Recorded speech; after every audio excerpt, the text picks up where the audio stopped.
berätta om Ájtte som stiftades 1983, alltså en stiftelse som består av svenska staten, Norrbottens läns landsting, Jokkmokks kommun och de samiska organisationerna Sámi och Svenska samernas riksförbund.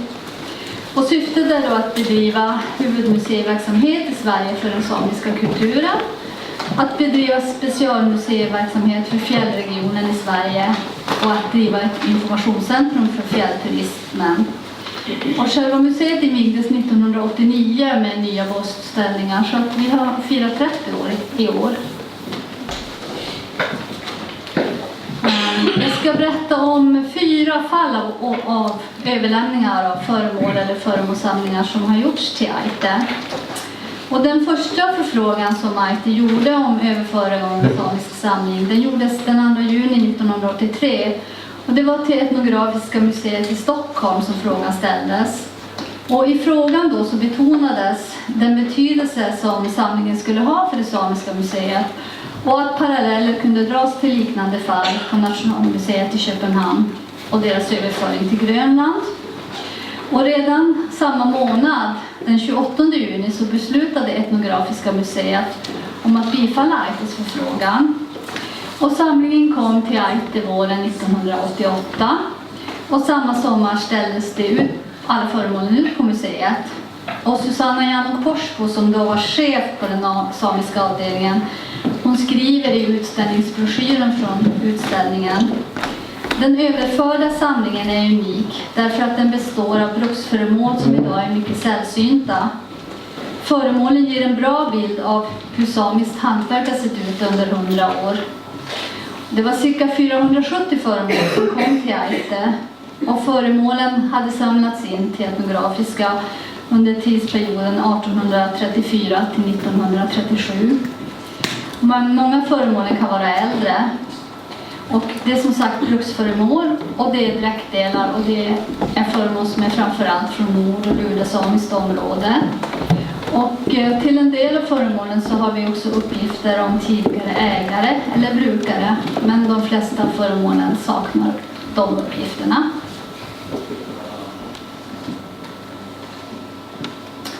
Den andra förfrågan från Ájtte om överföring av samlingen, det gjordes i juni 1989. Och det var till Kulturgeografiska institutionen vid Uppsala universitet. Och i brevet från Ájtte så skrev man så här att samlingen förvaras på institutionens vind i gammaldags glasmontrar, vilket skadar och på sikt riskerar att förstöra föremålen. Och i Uppsala var man positiv till en överföring.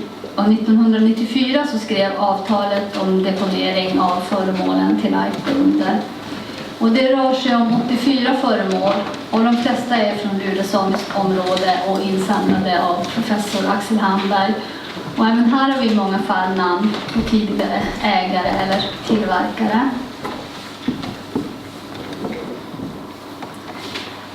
Det tredje överlämnandet det dröjde. När Etnografiska museets samling kom till Ájtte 1988 så saknades 2 sejtar. Och den ena sejten hade museet inte hittat i sitt magasin och den andra sejten var utställd på Nordiska museet sedan 1947.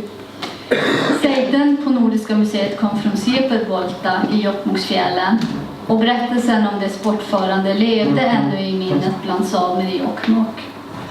Det var kring sekelskiftet 1900 som den hade förts bort av grevarna Erik von Rosen och Henrik Horn av Åminne. Motivar Kuoljok från Sirke sameby. Han var på 1980-talet ledamot både i Ájttes styrelse och i Ájttes samiska nämnd. Och han hade av sin far fått höra berättelsen om hur sejten förs bort från farföräldrarnas mjölkningsvall i sommarbeteslandet. Och farföräldrarna hade varit vittne till den här händelsen. Och det berättades då bland samerna. Det var stor uppståndelse bland de som var vittne till bortförandet. Batteriet är slut.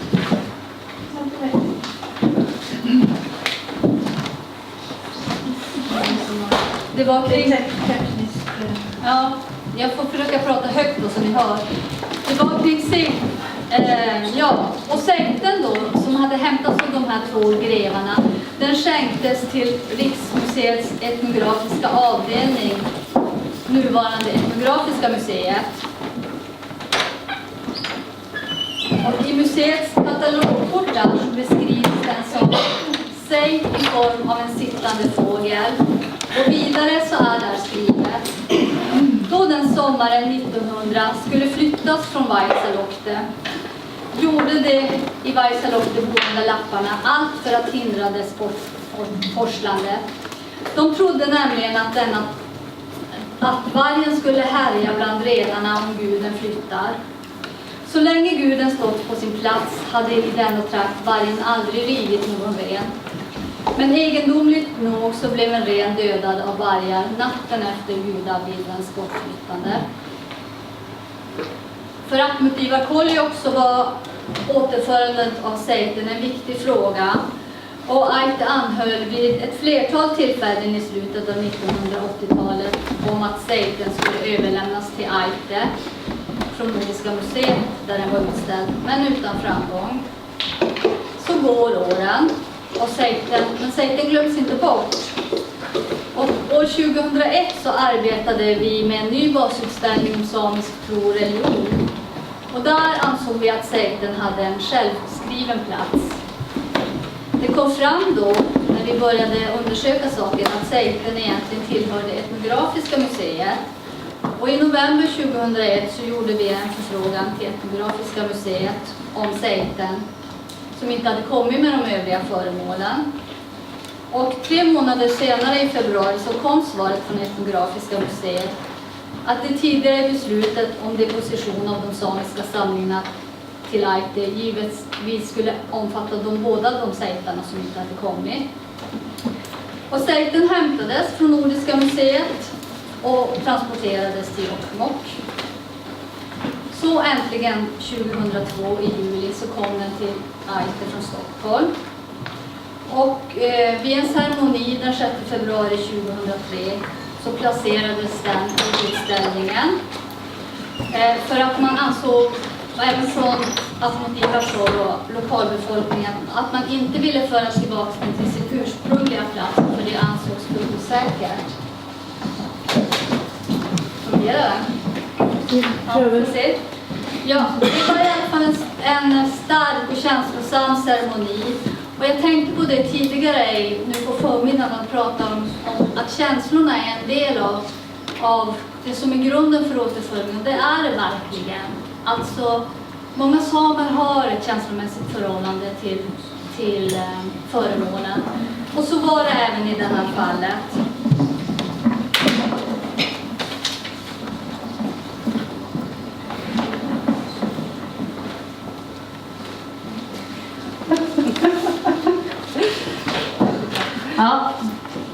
Ja, jag pratar vidare. Och många var närvarande, många samer från lokalt ifrån. Och Ahmed berättade då historien om det här. Och han var väldigt lycklig och han menade att nu var säten tillbaks. Och den fanns här också. Och med den historien om bortförandet men också om återförandet. Och det fjärde återlämnandet av föremål som har skett till Ájtte, det var 2012. Och då så överlämnade Historiska museet i Stockholm en trumma och trumhammare till Ájtte. Föremålen hade varit deponerade vid Norrbottens museum i Luleå sedan 1936. Men där hade man beslutat att man inte ville ha dem längre och skicka tillbaka dem till Historiska, som då tog kontakt med oss och frågade om vi ville ha dem. Och i deras katalogkort så angavs att trumman hade beslagtagits i Åsele lappmark 1725, alltså på sydsamiskt område. Men när trumman kom till Ájtte så såg vi ju att den var knappast sydsamisk. För sydsamiska trummor brukar ju ha en ram av svept träribba. Och det här var en trumma av urholkad vir. Och Ernst Manker hade i sin bok Die lappische Saubertrummen angett att den var luresamisk. Men Anna Westman-Kopmunen som är intendent vid oss, hon menar att underlaget är för litet för att man ska kunna säga att den är lulesamisk, utan hon säger att den är nordlule eller umesamisk. Trumman finns också avritad på en teckning från 1693. Och den teckningen finns bevarad på Riksarkivet i Stockholm. Så därmed vet vi att trumman är äldre än från 1693. Och när det gäller trumhammaren så finns det inga uppgifter om dess ursprung. Den har ju följt med den här trumman länge, men det är inte alls säkert på att det ursprunget var med den här trumman. Och idag är trumman tillsammans med 7 andra samiska trummor utställda på Ájtte i utställningen Åktis Aike Elemasken, trumtid i livets famn. Och trumman och trumhammaren är hos Ájtte på så kallad extern förvaltning från Historiska museet. Och med extern förvaltning så förklarar Historiska museet att det är ett sätt att låta en extern institution inneha föremål ur deras samling utan att Historiska museet avsäger sig äganderätten till den.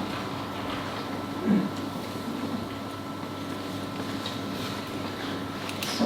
Vad gäller återföringsfrågan på Ájtte så har museet under 2000-talet anordnat en konferens och genomfört 2 projekt. Och i juni 2000 så anordnade vi en konferens om återföringsfrågan med namnet Vem äger kulturarvet? Och där deltog, det kom deltagare från Sverige, Norge och Finland, från museer, sameting och myndigheter. Syftet med konferensen var att öka insikten bland kulturinstitutioner och myndigheter om vikten av självförvaltning av kulturarvet och att diskutera Ájttes roll i den svenska museistrukturen och rollfördelningen mellan museet, sametinget och de nationella myndigheterna.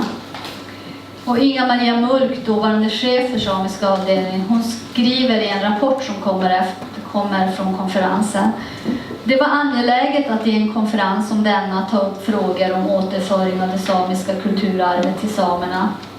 En bättre struktur för ett ansvarsmuseum för samerna i Sverige och hur det samiska kulturarvet ska förvaltas i framtiden. Begreppet kulturarv omfattar inte enbart föremål utan avser också bevarande, dokumentation av och information om den samiska kulturen. Kulturarvet är basen för ett levande och starkt samiskt samhälle och egen förvaltning av kulturarvet är en förutsättning för detta.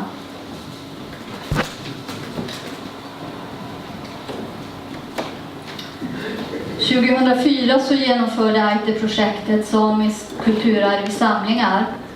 Och syftet med projektet var att utreda i vilken omfattning samiska föremål fanns på museer och institutioner i Sverige och i Europa. Samt att undersöka vilka möjligheter som fanns för återförande av samiska föremål. Och det projektet hade särskild fokus på religiösa föremål och på skelettmaterial. Och det var Gunilla Edmond som var arkeolog på Ájtte som genomförde kartläggningen.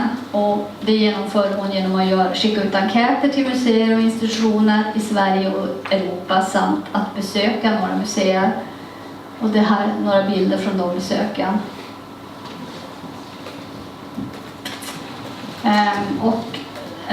Sen var nästa projekt om återföring och det var Recalling Ancestral Voices, Repatriation of Sami Cultural Heritage som genomfördes 2006 och 2007 tillsammans med Siida Sami museum i Enare i Finland och Varjat Sami museum i Varanger i Norge.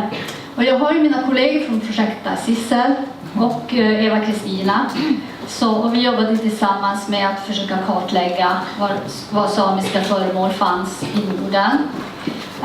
Och vi jobbade också med frågan om att lyfta fram förvaltningen av samiska kulturarvet och att förbättra tillgängligheten av det samiska kulturarvet för samerna själva. Och Leif har ju redan pratat om det seminarium som hölls 2007 på Siida Samemuseum i Enare. Då experter och museimyndigheter från flera länder diskuterade det samiska kulturarvets betydelse för samiska kulturen och museerna samt framtiden för förvaltandet av dem.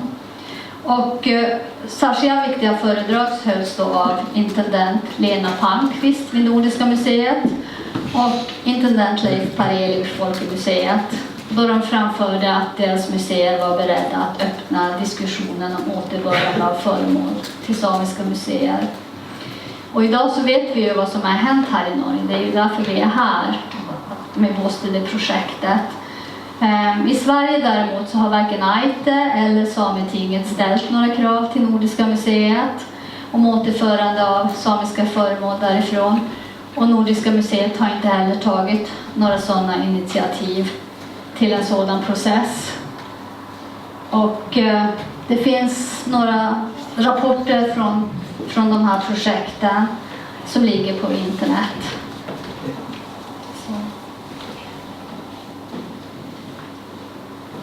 Ja, vad betyder det då att få föremål och äldre föremål till sitt museum? Ja, verksamheten kring våra föremålssamlingar på Ájtte, den är i hög grad knuten till att hålla dem tillgängliga för studier för allmänheten, forskare och studenter.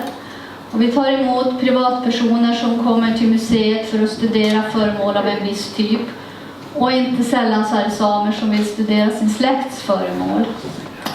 De allra flesta studiebesöken i våra samlingar det görs av budgetutbildningen vid Samernas utbildningscentrum i Jokkmokk.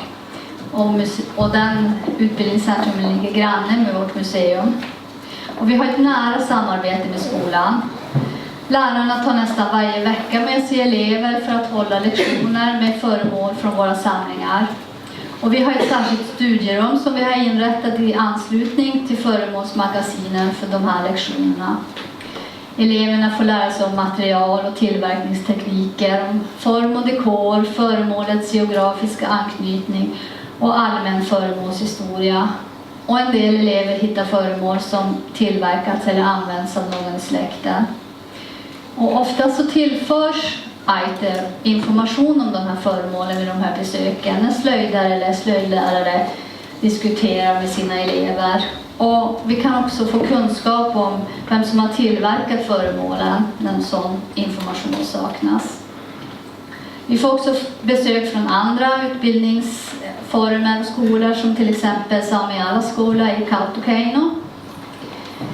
Men vi har en brist i vår samling och det är att vi inte har tillräckligt bredd geografiskt. Vi räcker inte till för elever från alla delar av Sápmi. Föremålen i vår samling kommer ju framförallt från Nord- och Luleåsamiskt område, men vi har brist på föremål från Sydsamiskt område. Och ytterligare en användning av föremålen, det är förstås att visa dem i utställningar. Och senast i juni i år så öppnar vi en ny basutställning på museet som heter Dudji, Samiskt hantverk, Sami Crafts. Och där visar vi ungefär 470 föremål från vår samling. Och det är såväl äldre som nutida föremål.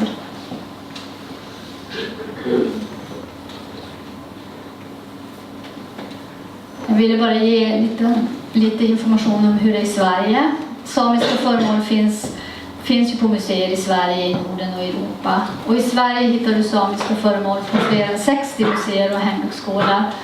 Från sydligaste Malmö till Jukkasjärvi i norr. Och i Europa finns samiska föremål på minst 27 museer.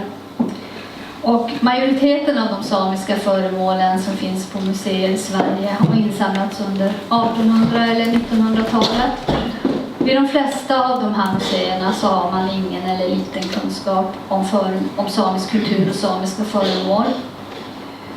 Och dokumentationen kring föremålen är ofta dålig. Ofta saknas uppgifter om härkomst, tillverkare och tillverkningstid. Till föremålet kan vara knuten beteckning som Lappland eller Lapsk. Men det finns också en del föremål som faktiskt har information om plats eller tidigare ägare. Och det är ofta om samer själva har sålt föremål till ett museum. Eller om museet haft insamlare som har rest bland samer och köpt upp bland samer själv.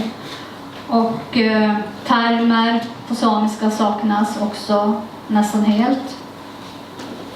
Och föremål och foton på museer, det har ju som vi tidigare sagt ett stort värde som källmaterial för den samiska kulturen. Föremålen är påtagliga fysiska objekt som fungerar både som kunskapskällor inom hantverket och kulturen för nya generationer och som inspirationskällor för utövare av samisk slöjd, design och konst.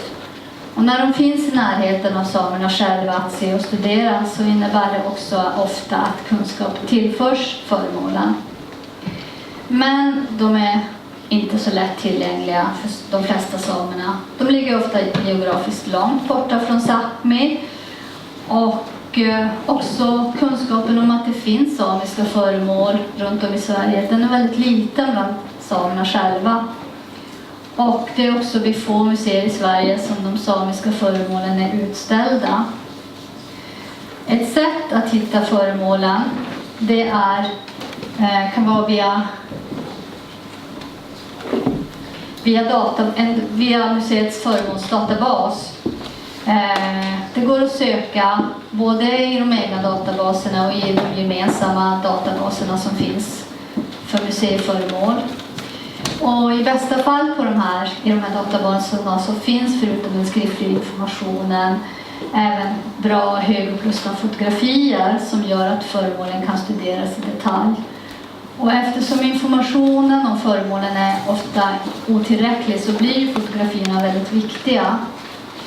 Men trots att de här databaserna finns och de här webbplatserna finns så kan det ändå inte leda till att informationen alltid är så lättillgänglig. För att det är inte så lätt att söka i dem. Det kan vara svårt att veta vilken föremålsbenämning som används av museet.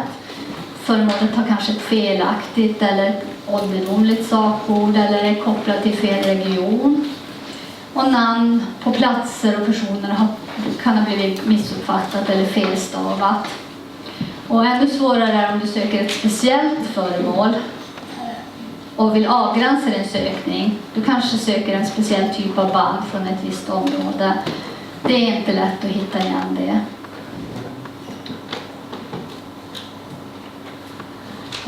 Ja, hur är det idag i Sverige då? Vi fick 2017 en ny museilag i Sverige. Eller vi fick vår första museilag, kan jag säga.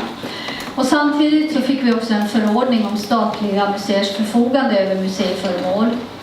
Och i den förordningen i paragraf 5 så stadgas det att de statliga museerna får genom gåva överlåta museiföremål till andra museer i det allmänna museiväsendet. I och med den här nya förordningen om statliga museers förfogande över museiföremål så kan statliga museer överföra äganderätt till andra museer. Och det var så i Sverige att innan det så kunde man inte överföra äganderätten till ett annat museum utan man var tvungen att lyfta det till regeringens bord. Och när det gäller de samlingar eller överföringar som vi har fått som jag berättade om tidigare så är ingenting gjort i form av överförd äganderätt utan de är alla deponerade på Ájtte. Och de här besluten togs ju före 2017. Och med den här nya förordningen så har Ájtte möjlighet att väcka frågan om äganderätten till de föremål som är deponerade eller under extern förvaltning. Och det är vår avsikt att göra det också. Sen det här återföringsseminarierna och återföringsprojekten på 2000-talet så har ju inte Ájtte drivit frågan och inte Sametinget heller om återföring av samiska samlingar i Sverige. Däremot så har ju frågan om återföring av samiska mänskliga kvarlevor varit en fråga som har debatterats i Sverige både inom och utom Sametinget. Och senast i augusti i år så återbegravdes i Lycksele samiska kvarlevor efter 25 personer. Och Mikael och Adriana har ju arbetat med den frågan här från Lycksele och ni pratar med dem om det. Men det jag kan avsluta med är ju att frågan om återförande av samiska föremål och frågan om förvaltning av det samiska kulturarvet, den frågan är ju idag lika aktuell och lika viktig som någonsin tidigare.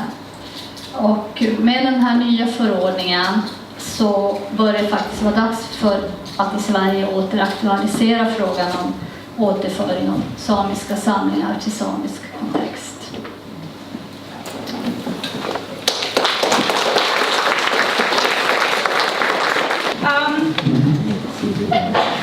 Anni is going to talk about repatriated Sami artifacts, bridging the past, present and the future. Perspectives to repatriation from the Sami Museum Siida in Inari. Welcome. Thank you.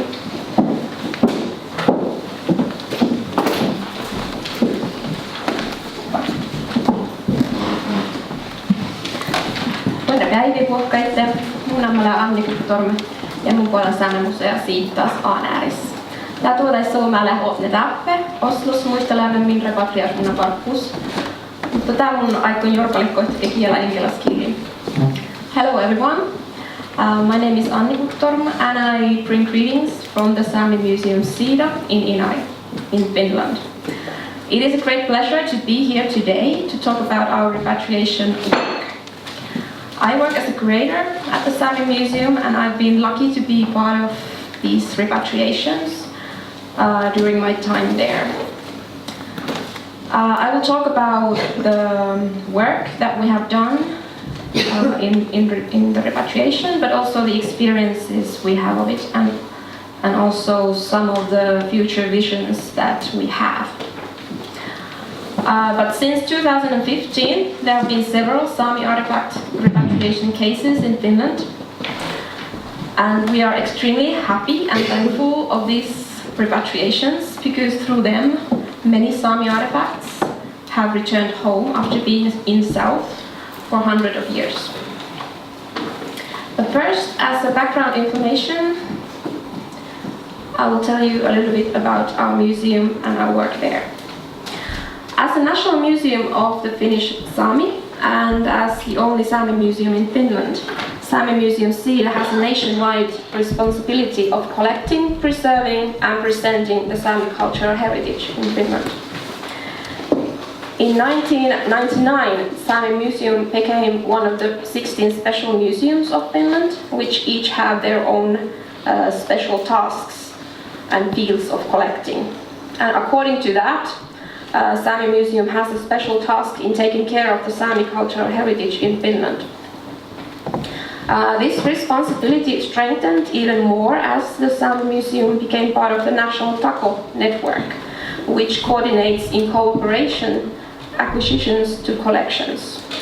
And in that network, we too have the responsibility of the Sami cultural heritage. And currently, we are the only museum in Finland collecting actively Sami cultural heritage. And that is why the repatriated Sami artifacts and the collections have been given to us. Sami Museum was founded in 1959 in Inari as the first Sami museum in the world. It was founded by the Sami themselves. The founder is the first Sami association, Sami Lihtu.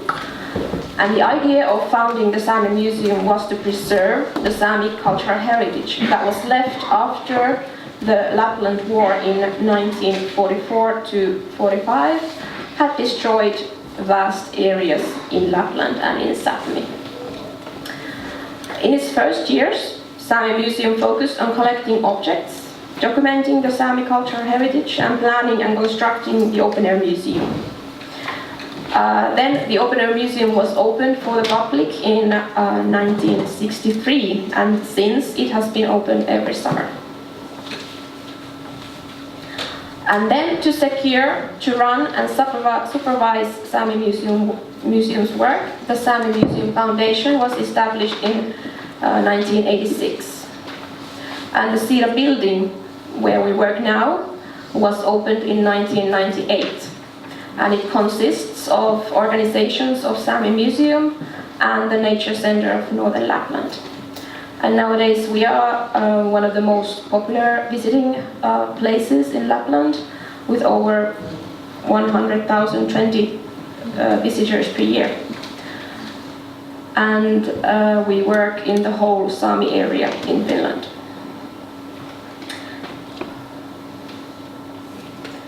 But then to repatriations that have happened in recent years.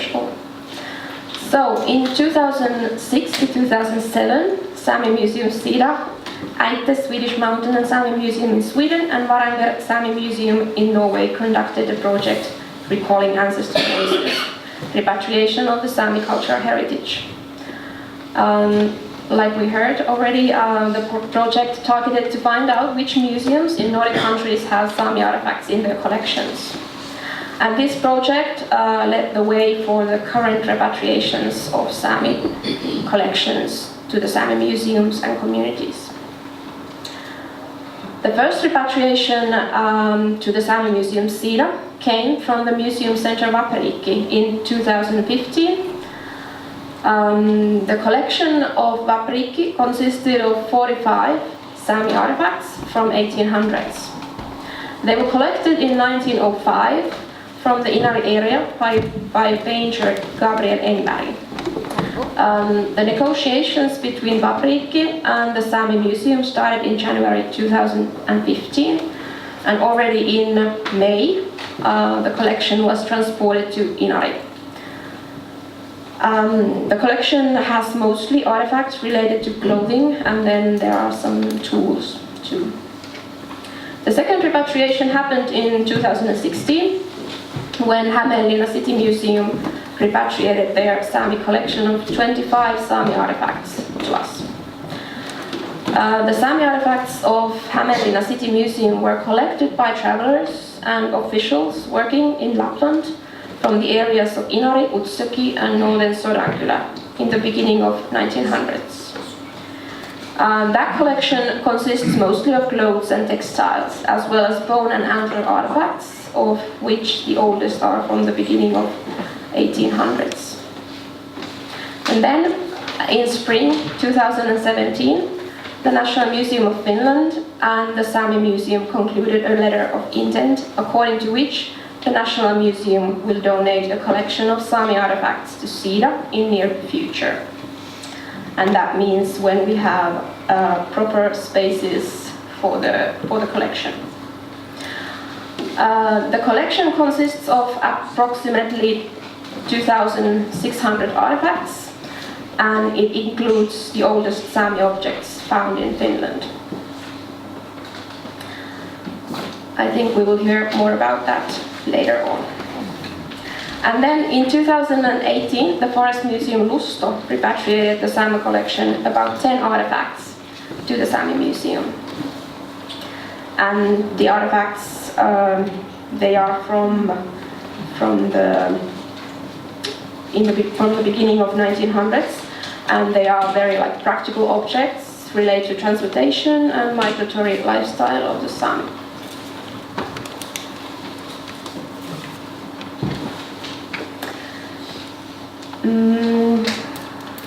Then I will just speak a little bit about the meaning of the repatriations. I think that perhaps the greatest value of the repatriation is the symbolic one. The objects return home after a 100-year-long trip to South. And as the museums repatriate them, they acknowledge Sami people's right to manage their own cultural heritage. For hundreds of years, Sami culture has been researched and interpreted through the artifacts collected from the Sami.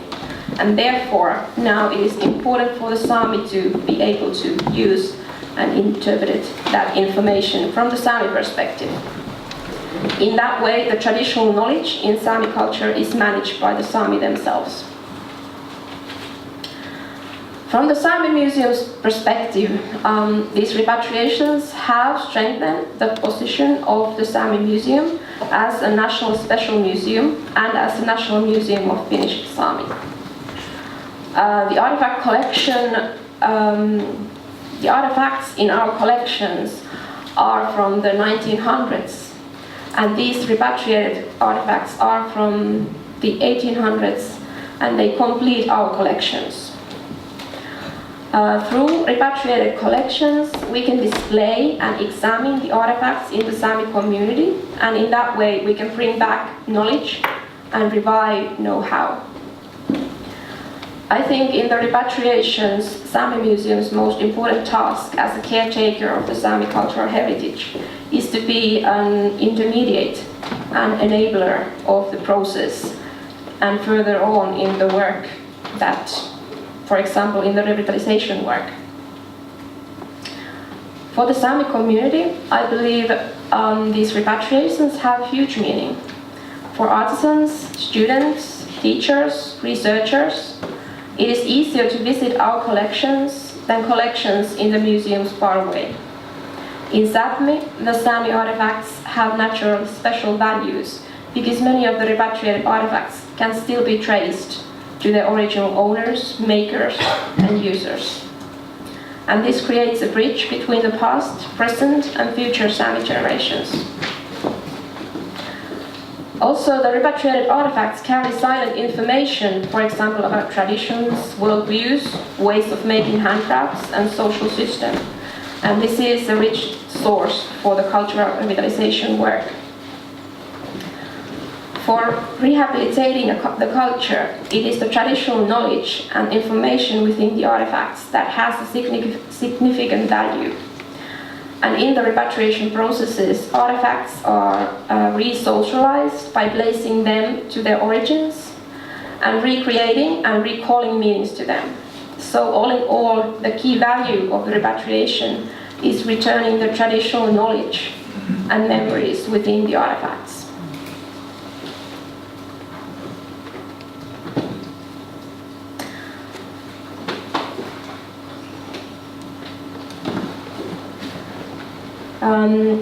These repatriations have had many positive effects on the practical collection work in our museum. The media attention that repatriations have attained has been enormous, and it has increased the interest of the public in collection work. It has made the collection work more open and accessible for the Sami community and other audiences. And the interaction with the community has become more active. Now the community members visit our collections more often and study the repatriated artifacts. In the future, we will have even better facilities to display and research these repatriated collections. Sami Museum Siida is right now in the process of getting new collection facilities, and those facilities will be ready for use in 2021. The enlargement of our collection facilities will provide us more space for the collections, but also better workspaces to do the research, for example. And at the same time, we are renewing our main exhibition. And in the center of the new main exhibition are the repatriated artifacts. And the new exhibition will be open in 2022, so very soon. These repatriations have also inspired us to conduct research projects on the artifacts. In 2014, I will just give a few examples of these projects. So in 2014, the Sami Museum Siida and Sami Education Institute in Inari launched a cooperation project aiming to build a traditional Skolt Sami boat with root seams. The root seam boat tradition was already lost in the Skolt Sami community, and the aim of the project was to restore the lost boat building technique through communal ways. The last Skolt Sami root seam boat is in the collections of the Finnish National Museum, and we went there and documented the boat carefully. And after that, the boat building began in Sevettijärvi, and the members of the Skolt Sami community were able to participate in the boat building. And finally, in autumn 2015, the root seam boat was finished, and it was donated to the Skolt Sami community, it is used in Sevettijärvi, for example, in some events there. So every summer, people get to see that and try the boat there. And the other project I will tell you about is about the shoelaces. In the Museum Center of Apurikki's repatriated collection, there were multiple pairs of fine shoelaces from the 1800s. Most of them were identified by the Sami handcraft artists to be typical to the Inari area. And this repatriation inspired our intern, Laura Ájtte, in 2016 to study a pair of shoelaces that came in that repatriation. At the time, she studied Sami handcrafts in the Sami Education Center and was doing her internship in our collections. So she did research on patterns, weaving techniques, colors, and the provenance of the shoelaces. And she got assistance from the experienced elder Sami artisans to identify the shoelaces to certain area and family. And what she found out was a most interesting coincidence. The shoelaces that returned from the Tampere to Sápmi were weaved by Ájtte's foremother, and therefore the pattern of the shoelaces was her family's. Ájtte then made identical shoelaces to our collections and to herself to wear. And this way, the tradition of making these shoelaces in Ájtte's family continues.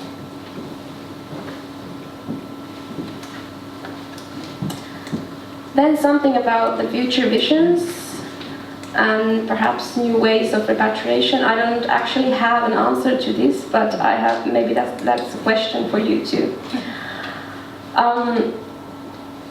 In the repatriation processes, the importance of sharing the knowledge with and among the community is vital.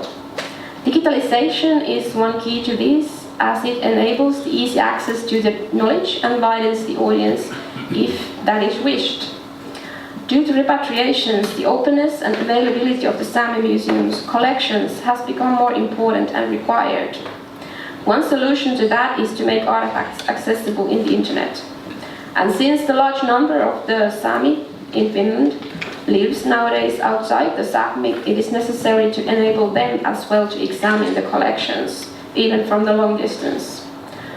And since the repatriated collections are the ones that interest people most, we have decided to exhibit them in 2 different internet databases. Sami collections that have been repatriated to the Sami Museum Siida can be now examined on the national online search service Finna. And Finna, it works as a catalogue where people can browse different collections, download pictures, ask questions, and add information to the artifacts. And for us in the Sami Museum, Finna has also been an important platform to increase the use of Sami language in the museum field, because all the artifacts of our collections that are in Finna, they have Sami names according to which Sami language group area or to which language group they belong to or are collected from. And these the repatriations have also acted as a starting point for a new kind of research in the Sami Museum Siida. We have tried different 3D modeling techniques with the repatriated artifacts in order to find out which techniques works best with different types of artifacts and materials. And the aim of 3D modeling is to improve the community access to the museum collections and at the same time to reduce the handling of delicate artifacts. In some cases, 3D models can be shown instead of actual artifact, and that preserves the artifact from unnecessary handling. And we are also looking at new and innovative ways to exhibit artifacts in 3D models in our new main exhibition. For now, the 3D models can be viewed on the internet, and some of them can be browsed in the facilities of the Sami Museum.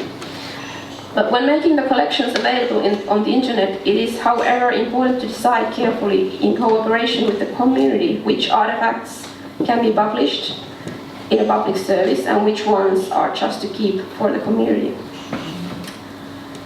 Digital repatriation, or repatriating the artifacts in digital form, is one interesting way of returning the knowledge concerning the indigenous artifacts to the indigenous communities. While digital repatriation is quick and easy and enables the access to the collections in wide audience for wide audiences, It has also some challenges. When the artifacts are digitized and possibly published in some databases, indigenous communities may feel that they lose the control over the artifacts. And they may want to manage the information themselves that concerns the artifacts and decide who uses it and in what way, as well as keep some exclusive right to that knowledge. So considering all this, the digital repatriation doesn't replace the actual repatriation, but it is one additional form of repatriation. And from the perspective of Sami Museum, Siida, I think the digital repatriation is a considerable option to get the information of the Sami collections in the museums around the world available for the Sami community. And this is perhaps the next step for us in the repatriation work. So in the future, the work continues. The repatriation of physical artifacts will of course be held in the center of the work, but along with that we will examine the optional ways of repatriation. And furthermore, the ways of how the repatriation enables the cultural revitalization will become more variable and innovative. The potential that the repatriated collections have is still used by too few, I think. And hopefully in the future we will see more open-minded and inventive projects with the repatriated collections, and we are open for the cooperation projects. So we want to work with you, we want to work with the Sami community and groups, but also with the individuals. So I don't have an answer what else what are the new ways of repatriation, but we will see what they are. Thank you.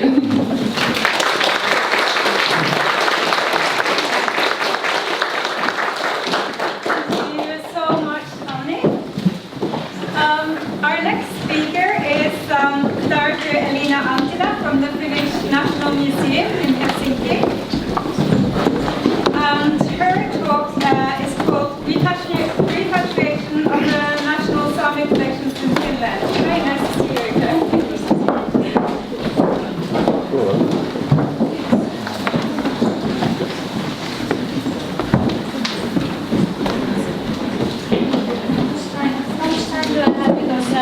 I think we should end at that's okay. I think I have 20 minutes. If it's better, it's up to the audience. Okay.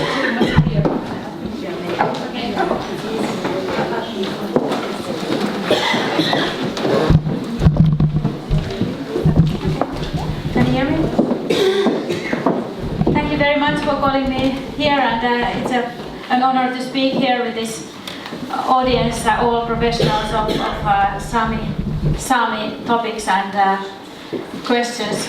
So, and it's also very delightful to speak after Anni, because we are speaking very much about the same cases. And before I start my speech, after listening to Anni, I feel that it is most obvious that we have to repatriate the objects, because you are using them in such multiple ways.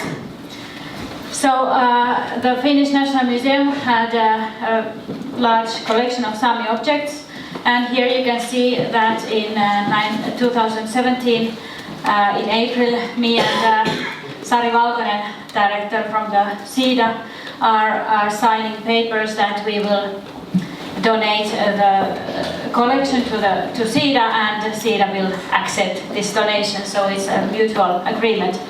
Of course, it is not always the case that another party is able to take the collection. And of course, in these papers there are also some things that have to be fulfilled before a donation can be transferred, and one of them is also a thing that Anni mentioned, that you will have a new building which is good facilities to hold the collections there. And it was very much in the media in Finland. I think it was a very big case that kind of collection will be transferred to Siida, where it belongs to, and also in the newspapers. This is finished, but there's kind of very happy feeling. This doll is going back to the Sámi land, and so it's a great joy for everybody. This is from the Finnish newspaper, and here Sari Valkonen says that it is actually quite amazing that we didn't need to go to the barricades, or we didn't just need to fight for this. That this everything is happening with a good mutual, very nice feeling. So I wanted to speak a little bit how this happened, how we came to this very happy conclusion in our cooperation. This is also from the occasion of the signing of the agreement. Of course, it is not a very new thing. I think that there are a lot of things behind this kind of action, and we can all actually start from the collections history. This lies in the bottom, of course. So the collections of the Finnish National Museum had been accumulated during the 19th century very much. And the first Sámi object came to the collections, I think it was 1830. Here I must mention that there is Raila Kataja, my colleague from the National Museum, on the spot, and she is the specialist of the collections. So I'm sure that when we go to details of practical things and also details about the collection, so she will be the right person to answer the questions. So from 1830 onwards, quite occasional objects came to the collections, and nobody was deliberately collecting Sámi objects, but they came in different ways. It was in the beginning of the 20th century when very systematic collecting started, and that period from 1900 to the Second World War was the most active period when they were collected to the Finnish National Museum. And here are some persons who were very prominent in the collecting, like Toivo Ikkonen, Theodor Schwind, Ilmari Manninen, Samuli Paula-Harju. And these collecting tours, they brought to the National Museum the most part of the collections that we have. So the amount of the collections is 2,600 approximately. And after the war, there was a period of actually not coming any objects in at all. In the 1970s, it started a little bit again, the collecting, but already then the principles were different. So no longer old objects, historical objects were collected, but it was concentrated on new production of Sámi handicraft. And those things were brought to the museum in the 1970s, 1980s. And then we came to the period when the Siida building was built and opened in 1998. And on that occasion we made a mutual agreement, not a very official one, but we just agreed that we will no longer collect any Sámi objects in the National Museum. And all the collecting was concentrated into Siida. So I think that this situation was we were all waiting maybe the final solution, that what happens to the old collections. And then I think that it was kind of decision. This picture is very bad because I have taken it with my own camera. But I was attending the 100th anniversary of Sámi in Trondheim, 2017, and the beauty of the occasion in Trondheim and the atmosphere that there was, and also the close information about the project in Norway was, I think it was something which made us to start acting rapidly. And we also knew that the Siida was planning and was applying money for the new extension to the building. So we decided that why don't we come out with this matter right now, because that would also put some pressure to the building project. And Raila was then responsible for going through the collections and looking at the totality of the collection and making her professional recommendation of how we should act. Should we deal the collection in some way for some principles, have some separate collections which should be kept in the National Museum and otherwise transferred to Siida? What would be the right solution for us? And then we came to the solution that actually practically all the collection is going to be transferred to Siida. There will be those objects which are acquired for the Seurasaari Open Air Museum, which will stay there and which will be held in the National Museum. Maybe some single objects could be also which are part of other collections more basically, or some details, but basically all of the collection is going to be transferred to Siida.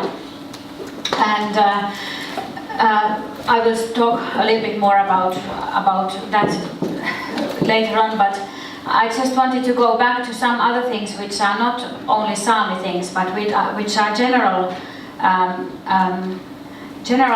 changes in the way we are working, which lie behind this as well. So maybe this is just a reminder that it's always not only about the Sámi things are also not in a bubble, but we are dealing with a lot of changes in museum work, a lot of changes in the ideas why we are doing this, and these also affect the reflection and the decisions we make with Sámi objects.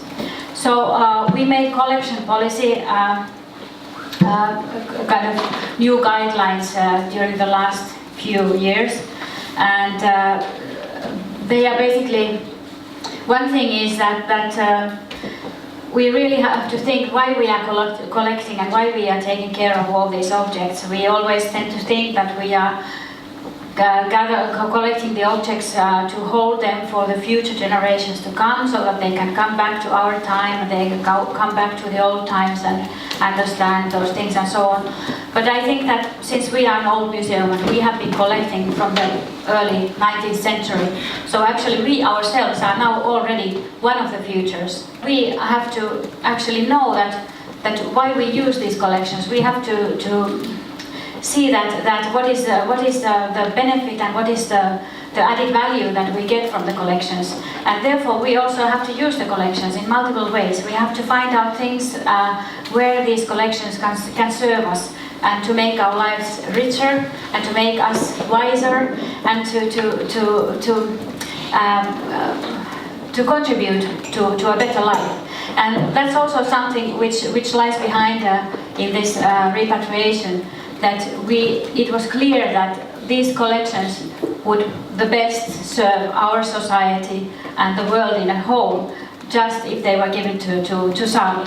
And that was a very basic idea.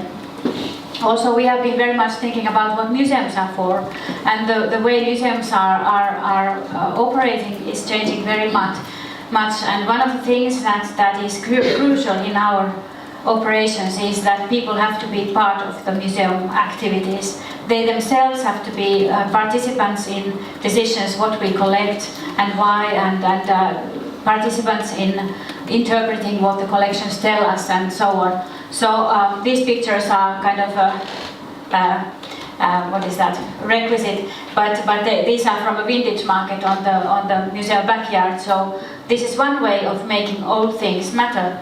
People can use them, they can buy them, they can sell them, they can just admire them and try them on and so on. So there are several ways, and museums are not the only ones to deal with old things. And our vision is that everybody would appreciate old things, and so that not everything should be in museums at all. People would be taking care of them themselves.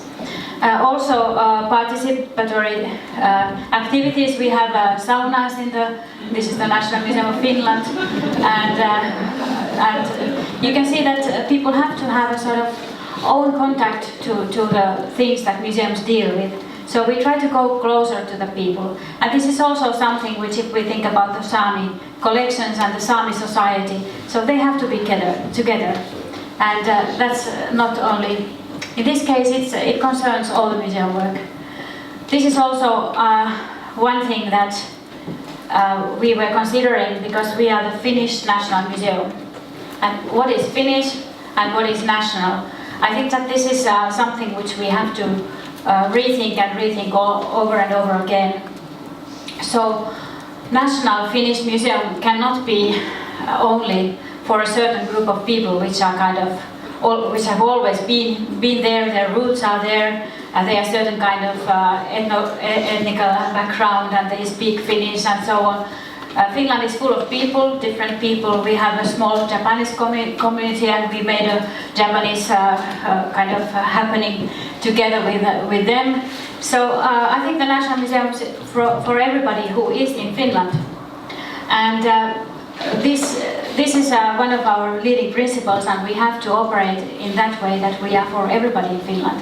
And this affects also the idea of why we had in the agreement that we will not stop maybe collecting some Sami things, because we have to have the Samis as well, but we will operate together with the Sami Museum Siida in order to also gain the Sami people.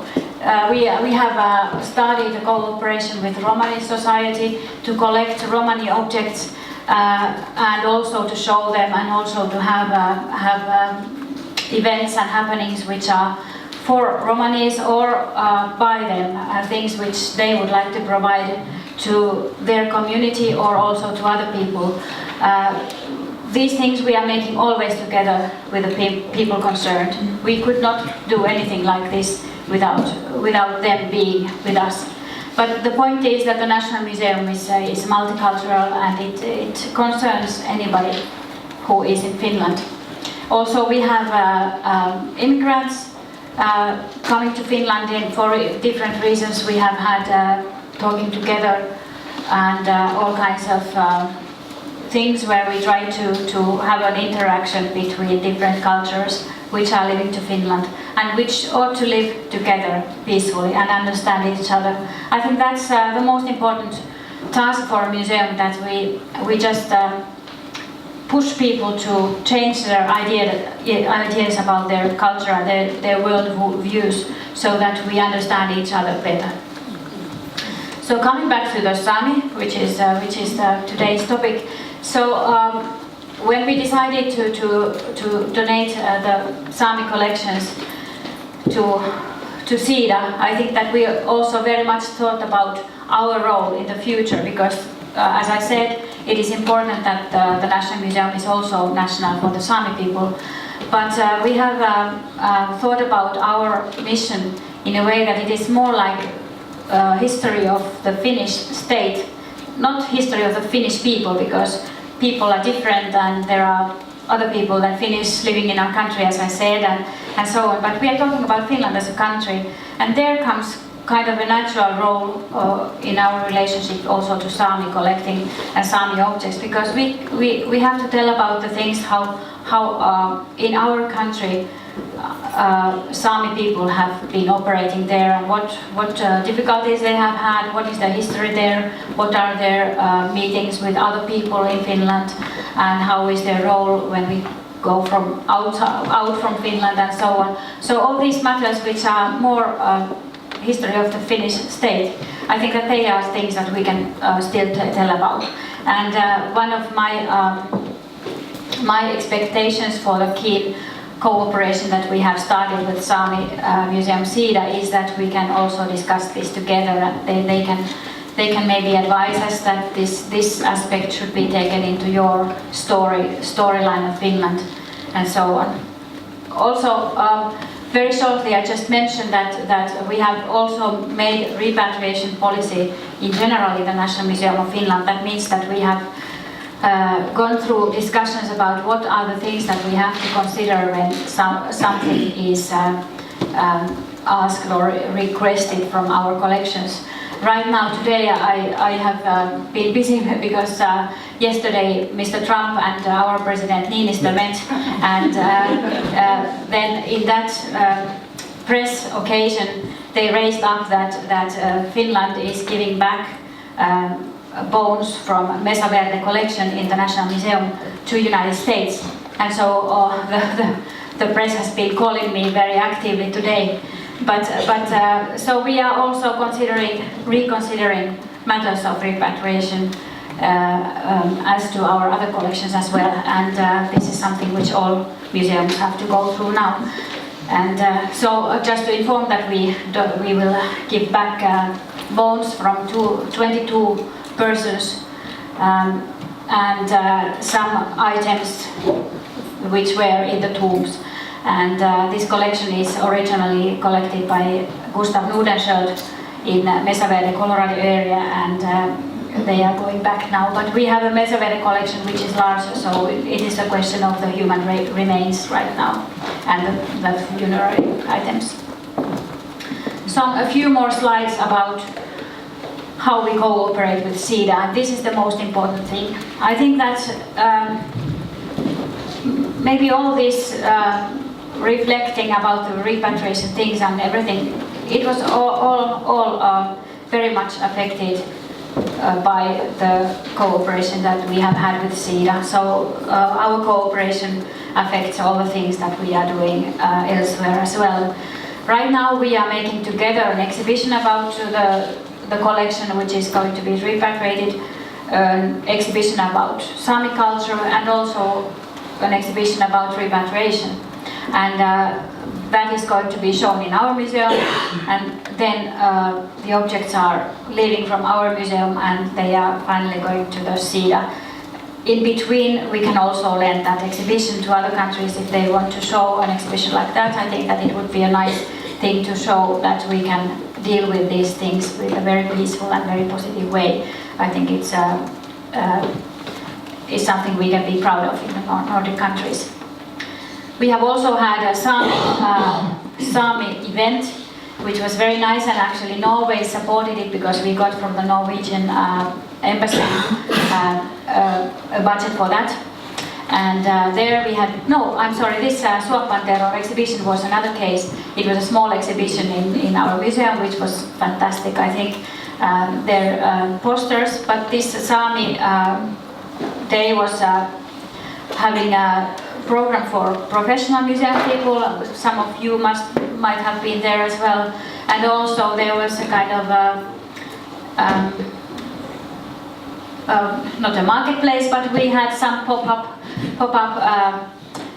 selling of Sámi Duoji handicraft things in the museum, and we wanted to make this event address it not only to professionals but also to anybody who would be interested in seeing and buying original Sámi handicraft things from the Sámi themselves, selling them in our museum. So all this cooperation is highly important for us, hopefully also for Siida. I think it is, and I think that we will find out many new things that we can be making together in the future. We really need the Siida Museum to operate together with us, to have Sámi history a part of Finnish history in the way that is that Sámi people appreciate themselves. So thank you very much.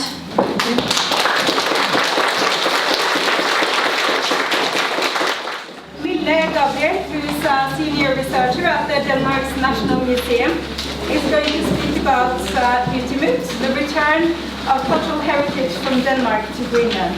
Welcome, Mille. Thank you. My name is Mille Gabriel. I'm a curator of the American collections at the National Museum, and I'll be talking about the UTIMUT case, the return of Greenlandic heritage from the National Museum of Denmark to the National Museum of Greenland. When I came to the National Museum of Denmark as a student about 20 years ago, I witnessed how all my colleagues at the Greenland Secretariat and the Greenlandic curators, they were working so hard. They were working on cataloging and photographing and doing conservation on all the Greenlandic collections. not for a new exhibition and not for a loans agreement, but for returning them to their place of origin, to Greenland. And this was a long process. This lasted for nearly 20 years. Between 1982 and 2001, approximately 35,000 ethnographical and archaeological objects were returned from the National Museum of Denmark to Greenland. This is a process that's later been described or identified as UTIMUT, which is a Greenlandic word for return. And this partnership between these two national museums, which were connected through colonial ties, is the topic of my paper. And for the next 15 or 20 minutes, I'll present you to some of the considerations and consequences and perspectives of this Danish Greenlandic repatriation process. So first I'll give you a brief outline of the historical background of the presence of Greenlandic collections being in Denmark, and then an insight into the subsequent dialogue on their return to the National Museum of Greenland. Then I'll move on to discuss the basic principles of the repatriation process, and lastly I'll discuss how the UTIMUT experience sort of demonstrates that repatriation doesn't necessarily have to mean the end of relations. It can actually be the beginning of something quite new, in a way that it formed the basis for new and improved cooperation, which in this particular case included joint archaeological and historical research projects, educational field schools, and public outreach initiatives. For nearly 4,500 years, Greenland has been subjected to successive flows of migration from the Western Arctic. In the year 1985, the Norse people came, the Vikings came from Iceland, and they named the new land Greenland. So the ancestors of present-day Greenlanders, the Inuit, or as they are called in the archaeological terms, the Thule people, they arrived around year 1200. And they are Inuit, and they express many similarities to Inuit in Alaska and Canada. And with them they brought this particular way of life that's characterized Greenland until colonial times. Way of life with a highly specialized subsistence economy, yearly cycles of great mobility between the sea and the inland, depending on especially seals and reindeer. But then came colonization. The Inuit people were the only inhabitants left when Denmark arrived in the early 18th century and established trade and missionary stations all along the west coast and later also the east coast. Then started scientific exploration. Scientific exploration often goes hand in hand with colonial expansion, a desire to map the new possessions and its resources. And Greenland has been subjected to extensive Danish exploration over the time. The Umiak expedition in the 1880s, the literary Greenland expedition, the Denmark expedition, and Knud Rasmussen's 7 Thule expedition. And they all brought collections back to Denmark. And in addition to these scientific explorations, you had Danish officials and missionaries and later Danish craftsperson and tourists all collecting, bringing stuff back to Denmark, and some of these collections eventually were handed over to the National Museum, with the consequence that the National Museum of Denmark eventually became the holder of the world's largest Arctic collection.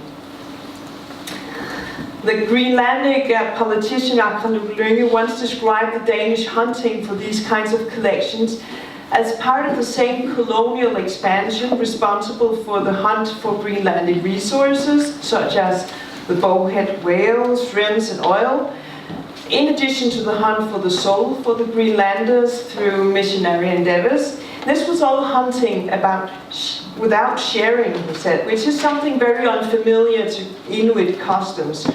You always share what you have with your community. So UTIMUT can be seen as an attempt to do a more equitable or equal sharing of the hunt for the collecting that took place.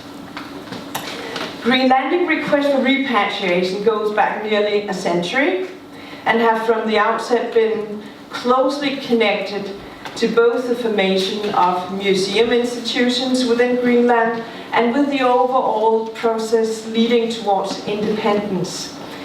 The earliest repatriation claims were based on educational arguments. As a catechist and member of the Council of South Greenland, Joshua Klein, stated in 1913, he said, "Greenlanders have no other history than that found in the graves, and it's of importance to acquire knowledge about the habits of the ancestors, that the population can get the opportunity to see the weapons and tools that were used." What Kleist is referring to is the fact that there were comprehensive grave lootings at that time conducted by Danes and other foreigners, especially in southern Greenland, which in his eyes became impoverished of its history. And this discussion occurred just a few years after that Greenland had obtained a sort of moderate autonomy. So it's closely related to the political development.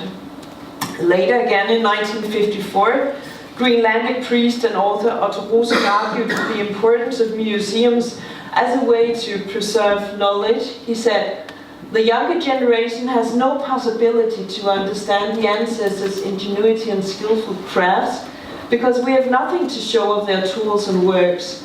We Greenlanders living today are totally stripped of everything, old finds and similar of national value. Everything is landed in Copenhagen." At this time, in 1954, Greenland had just been decolonized. In 1953, more precisely, but only to become a regular county in the Kingdom of Denmark. In his reply to the Greenlandic priest Otto Rosing, the head of the ethnographic department in Copenhagen said that we must insist that Greenlandic museums must be regarded as provincial museums in relation to the National Museum of Denmark, so that pieces of scientific value always be sent to and remain in the National Museum of Denmark. So in the sense that Greenlandic material heritage was because Greenland was part of Denmark, Greenlandic cultural heritage was considered as Danish and should be kept in Copenhagen. But this national concern was not the only Danish reservation against repatriation at that time. Another aspect had to do with preservation issues, based on the role of museums as a keeper of things, because at that time there were no museums in Greenland. So that was from the beginning on a condition for repatriation, that there would be facilities so that the objects could be stored under reassuring conditions. At last, a museum was established in Greenland in 1966 in one of the old Moravian buildings. But being part of Denmark, this museum was just another Danish county museum. And this first museum very soon became too small, but when it moved into to larger facilities in 1978, the Greenland National Museum was actually provided with modern museum facilities for storage and research.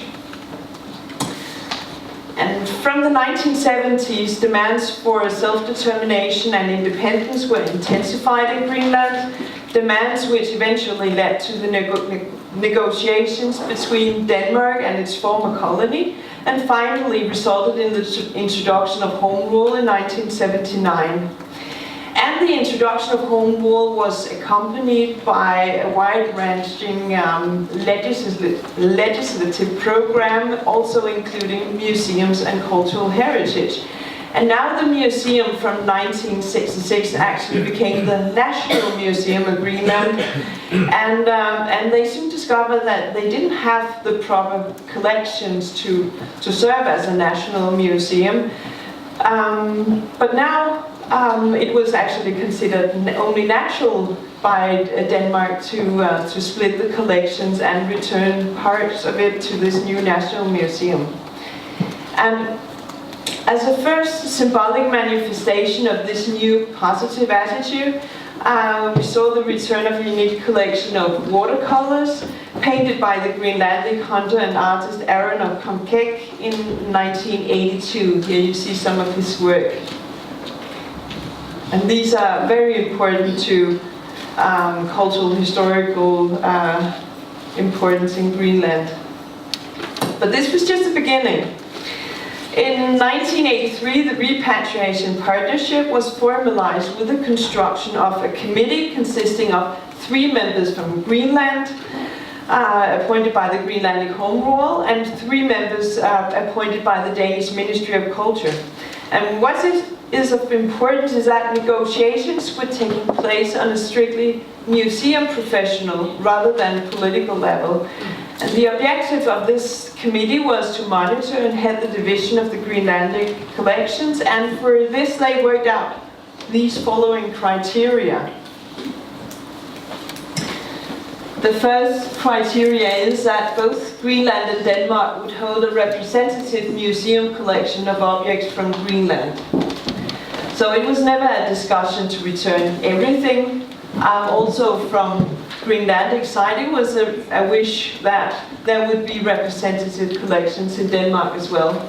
Both collections would contain ample material suitable for popularization, research, study and teaching. Collections or groups of objects naturally belonging together would remain together. And the 4th principle, should the Greenlanders wish the return of special finds or objects of importance for their cultural identity, such wishes should be respected. And the historical interests of Danish museums would be similarly respected. As the Greenlandic collections numbered more than 130,000 objects, the committee chose to divide the process into 9 smaller bits by dealing with one particular region or a kind of material at a time. Before actually dividing the collections, there were preparations had to be done. All items were registered electronically, which they weren't beforehand, and the majority was photo documented. And now the committee had the information needed to divide the collections competently. And for each of these 9 groups of material, they made recommendations to send for approval to the Minister of Culture, all of which went through. And every item to be returned went through the hands of the conservators at the National Museum, making sure that they were returned in a proper state and without pesticides. And finally, transferred items were accompanied by all available contextual information, archaeological reports, recorded oral history, historic documents, and the process was disseminated to the public, both places in the form of special exhibitions. The first return concerned the ethnographic collections from the eastern part of Greenland, which was colonized the latest, not until the 1880s. And after that came collections from the Thule area in northern Greenland, then the western Greenland, and then the Norse collections. And this may seem unusual in a repatriation context where references are often made to the ancestors and a wish to reconnect with the ancestors, because the Norse people are the ancestors of present-day Danes and Norwegians and Icelanders. So why then return their remains to Greenland? Well, they lived their life there, and some of them found their death in Greenland, and from a Greenlandic perspective, being able to tell the entire history of a nation was considered of major importance. One of the last returns was the large group of human remains from all parts of Greenland and all ethnic groups, which was altogether 1,646 individuals altogether, so a pretty large collection. The committee made a decision not to divide this collection, but return the entire collection to Greenland on account of the special nature of this material. It's likely that the decision was influenced by certain claims that the National Museum had previously received and complied with from Inuit in the Canadian and Alaskan Arctic, and they were returned for reburial. However, Greenland acted very differently in this manner. Even though all the human remains were actually returned or the ownership was transferred, it was decided by Greenland to continuously deposit the material in Copenhagen with the argument that they didn't have the proper facilities for storing them at the moment. But once they have, they might go physically back to Greenland, but ownership is transferred.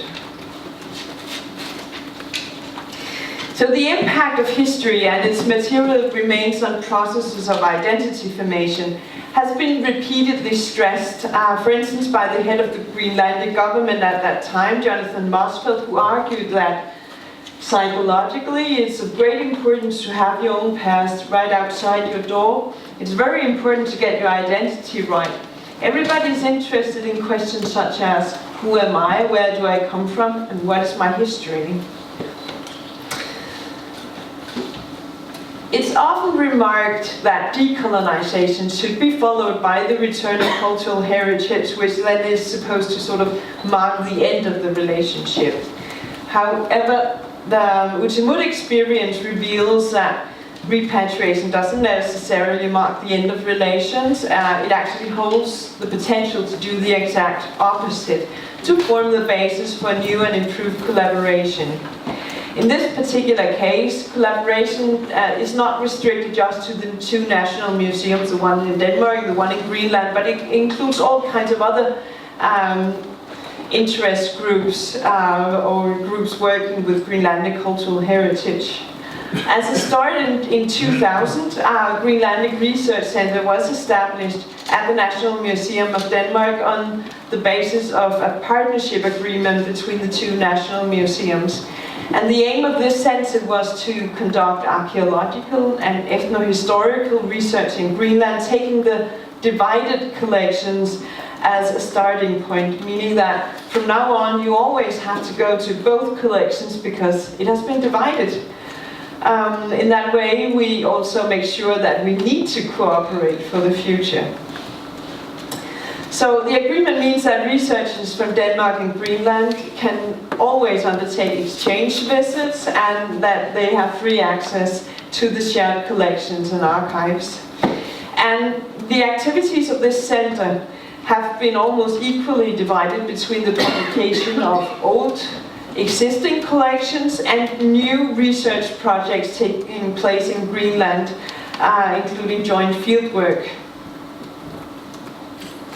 The International Archaeological Field School stands out as something of great importance. They have been conducted frequently ever since repatriation ended, with students from Greenland and Denmark, Canada, Germany, Sweden, coming together, learning about archaeological field techniques during excavations of, for instance, a Norse farm or an Inuit settlement.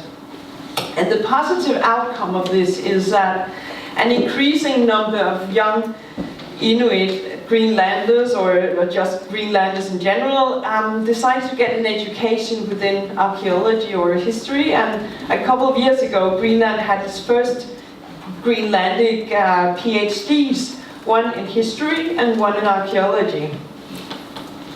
So education is also a very important outcome of this repatriation collaboration. But taking the responsibility seriously that we need to work together from now on also implies collaborations with other kind of interest groups and on different platforms. One of the most interesting Danish-Greenlandic partnerships recently at the National Museum concerns a popular dissemination of all the knowledge that came out of all these research projects taking place both in Denmark and in Greenland. This was a partnership with a Greenlandic artist, Nuka Godfredsen, and several archaeologists and historians, where they, for the first time, sort of wrote Greenlandic history and prehistory in a new way, which was based not only on traditional scientific knowledge, but also based on Greenlandic oral history or Greenlandic ways of telling history. And this was done as a graphic novel, and which came out in a Greenlandic newspaper, one page every week in the newspaper Samitsiaq, and also came out as whole volumes. And they recently came out with the fourth and last volume, and this has been a huge success also in Greenland and been used as educational tools in Greenlandic schools as well. But due to colonial ties, the National Museum has also found it very important to deal with contemporary challenges within Denmark. Repatriation has also led to this need to sort of look at our own institution and decolonize the National Museum in a way. So a couple of years ago, in 2017, on the occasion of the sale of the Virgin Islands to the US, we did a new exhibition in Denmark, the first actually, on Danish colonial history, which included both Virgin Islands history, but also the history on the transatlantic slave trade and the colonies in the Virgin Islands. And for this exhibition, which is a permanent exhibition because we need to remember this colonial history, we invited a Greenlandic woman to open the exhibition. Here she is. Her name is Elina. Some of you might recognize the gentleman to the left. He's the director of the National Museum now. I'm standing to the right. We invited her because she had a very important story to tell. She was one of the Greenlandic children that back some decades ago was being forcefully removed to Denmark for this educational experiment which served to sort of try to civilize some Greenlandic children and send them back. And this is one of the very sensitive stories, and I find it very important that as a National Museum that we dare to also discuss the sensitive issues. So her story is part of the exhibition today, and as she announced for the opening of the exhibition, she said she was so proud that her story was included in the national narrative as well. So it's very important that we don't write Greenland out of Danish history. It needs to be there to remind us what of this common history we have. Other projects of collaboration includes projects of more social character. The National Museum a couple of years ago purchased an umiak, this woman's boat, which hasn't been made in Greenland. It has been made at a social community center called the Kofoed Skole in Copenhagen, which is a place for people living on dealing with different kinds of social challenges, including a group of Greenlanders. And one of the projects that this school or community center organized was that Greenlanders going to the school would come together and build an umiak, something which they had never tried before. And in order to, by sort of connecting with this old craft and sailing in the umiak, they sort of, it helped in a healing process in a way. They connected with their past and reflected on their own identity as Greenlanders living in Denmark. And this umiak has been collected by the National Museum. There was a temporary exhibition explaining what it's like to be Greenlandic in Denmark today, and this whole process. And I just want to mention that the newest collaboration project, which only started very recently with a big grant, which includes both the National Museum of Denmark and the National Museum of Greenland. This project is called Arctic, Activating Arctic Heritage, and it deals with the Greenlandic UNESCO World Heritage Sites, with a special focus on co-production of new cultural historical insights by researchers, local communities and other stakeholders.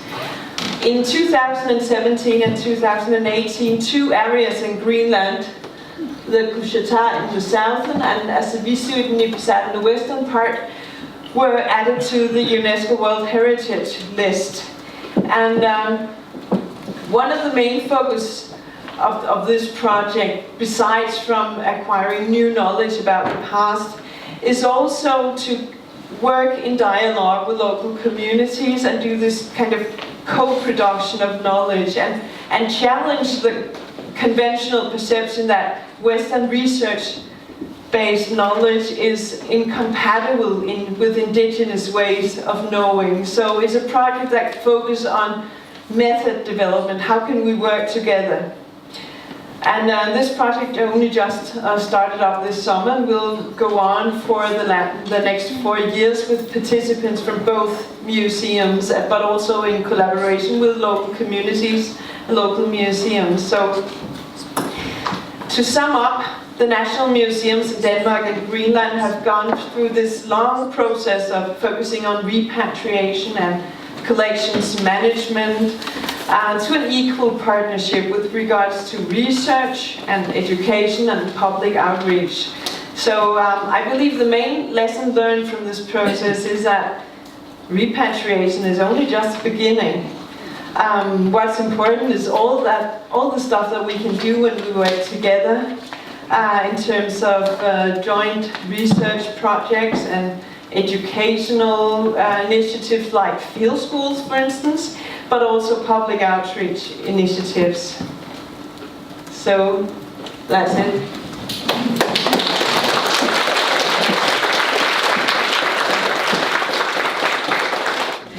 Joo, Oulu kiitos tämän polttelusas.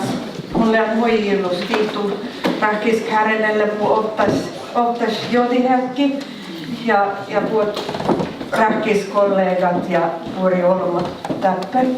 Mun on te jatkit ruohakilliin, mutta muistellaan vielä mun ammalle ja tuoda Eeva, Kristiina, Harlin ja Varkan täällä Kielakasinstituutta sieltä nakkoskirimiin Kuoskahalla Sámi kulttuura mahtsaherni politiikka. Jo hej alla, jag heter Eeva, Kristiina, Harlin och kommer från Kielakasinstitutet. Det ligger i universitetet i Uleåborg och är en institut för samiska studier. Och jag jobbar med min avhandling som gäller repatriation av samiska föremål. Och ja, det här är en fantastisk dag för mig. Jag har jobbat med repatriering sedan 2006 när jag började i Recalling Ancestral Voices. Men för att gå till början så inventering, var börjar repatriering? Det börjar med inventering av samlingar. För att några år sen, eller vi säger kanske 15 år sen, vi visste inte hur många föremål det finns av samisk ursprung eller var i världen de befinner sig.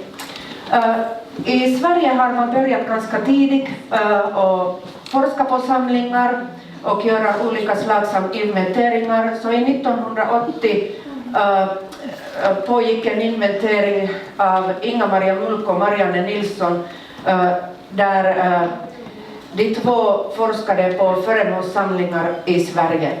Och då, den var finansierad av Statens kulturråd och i 1984 Elisabeth Iregren, en berömd osteolog, gjorde en inventering av samiska kvarlevor i museer och institutioner i Norrland och i Sverige i allmänhet.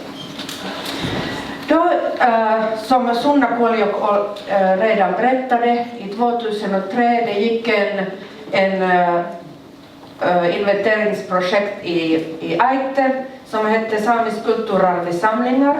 Och syftet var att inventera samiska föremål och samlingar i Sverige och i Europa med fokus på religiösa föremål och skelettmaterial. Och det här var väldigt begrundligt Det är egentligen någonting som vi använder idag också. Och då i 2006 i sommaren började vi med Recalling Ancestral Voices med de här 3 samiska museer i Finland, Sverige, Norge. Och då var våra syfte att utreda samiska etnografiska samlingar i skandinaviska museer och institutioner. Och naturligtvis att tala om, eller börja så småningom och väldigt, hur kan man säga, på ett ofarligt sätt att tala om möjliga repatriationer i framtiden. Och då vi gjorde också en databas. Det var övrigt den första gången vi försökte att få Primus att fungera på samisk, men det gick inte. Det gjorde Rittutuottarmuseet då lite senare. Men i varje fall vi hade ett föremål-databas som pågick några år, men den blev ju då tagit bort på grund av finansiella orsaker. När vi började i det här projektet så ganska snabbt vi märkte att museet frågade oss att men herregud, vad är då samiskt föremål? Hurdan ska vi liksom kunna svara till er? Vad är samiskt föremål? Då vi satt med projektgruppen och lagde det här. Vad är samiskt föremål? Det är föremål som har blivit lagat, använt eller ägt av samer eller deras förfäder. Så vi började ganska, alltså om man säger från scratch. Och här ser ni kan titta på olika finansiärer. Det här projektet var finansierat av Interreg, EU. Och här ser ni olika projektrapporter som man kan läsa i internet. Den här hemsidan finns fortfarande på internet och innehåller egentligen ganska intressant material, så gå in och kika om ni har tid. Då, här ser jag att händer någonting. Nämligen, vi sitter i Recalling Ancestral Voices slutseminар i oktober 2007 och som Leif sa, det är nästan 12 år sedan. Imorgon är det 12 år. Ja, precis. Så det är skillnaden mellan liksom museivärlden och samiska världen. Då Lena Sörinki-Harmo från Finska museiverket sa att det viktigaste gällande samlingarna är att det bevaras i bästa möjliga omgivning, ty det är viktigt för oss alla att kulturarvet bevaras.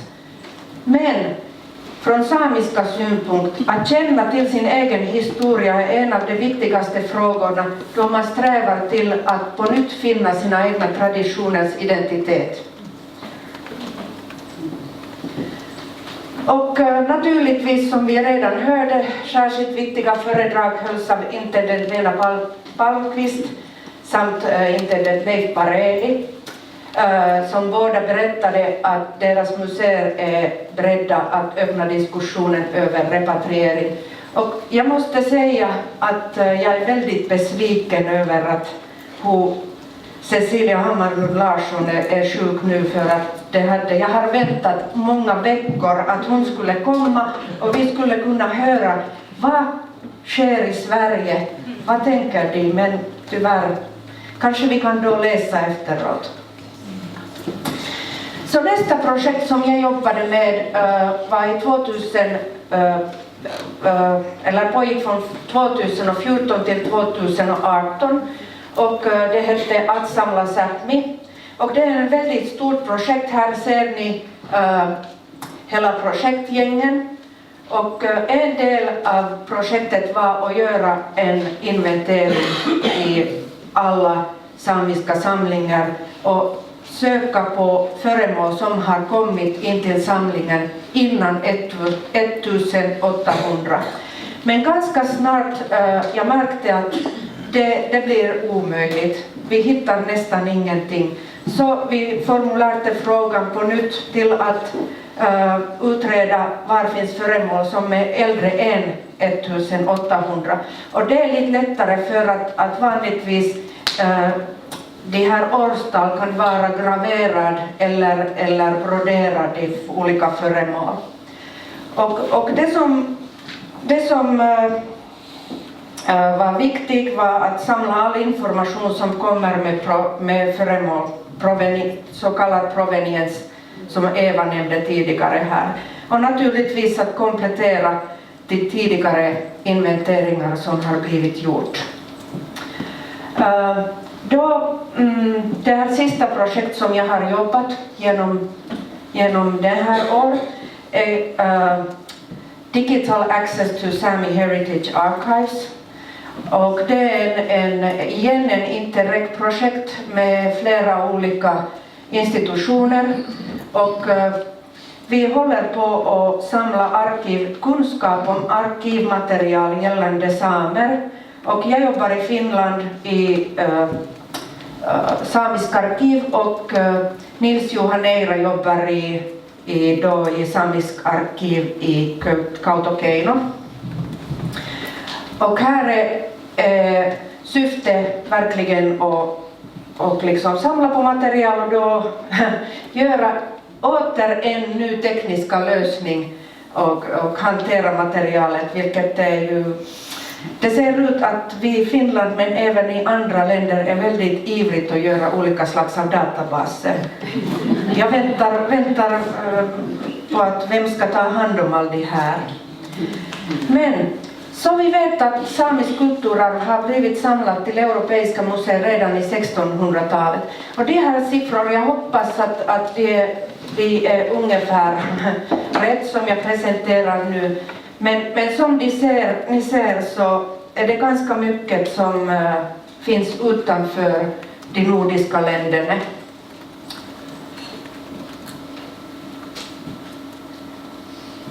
Och då äldsta föremål som finns, vi vet nu att det är cirka 390 föremål som finns i olika museer som är äldre än 1800.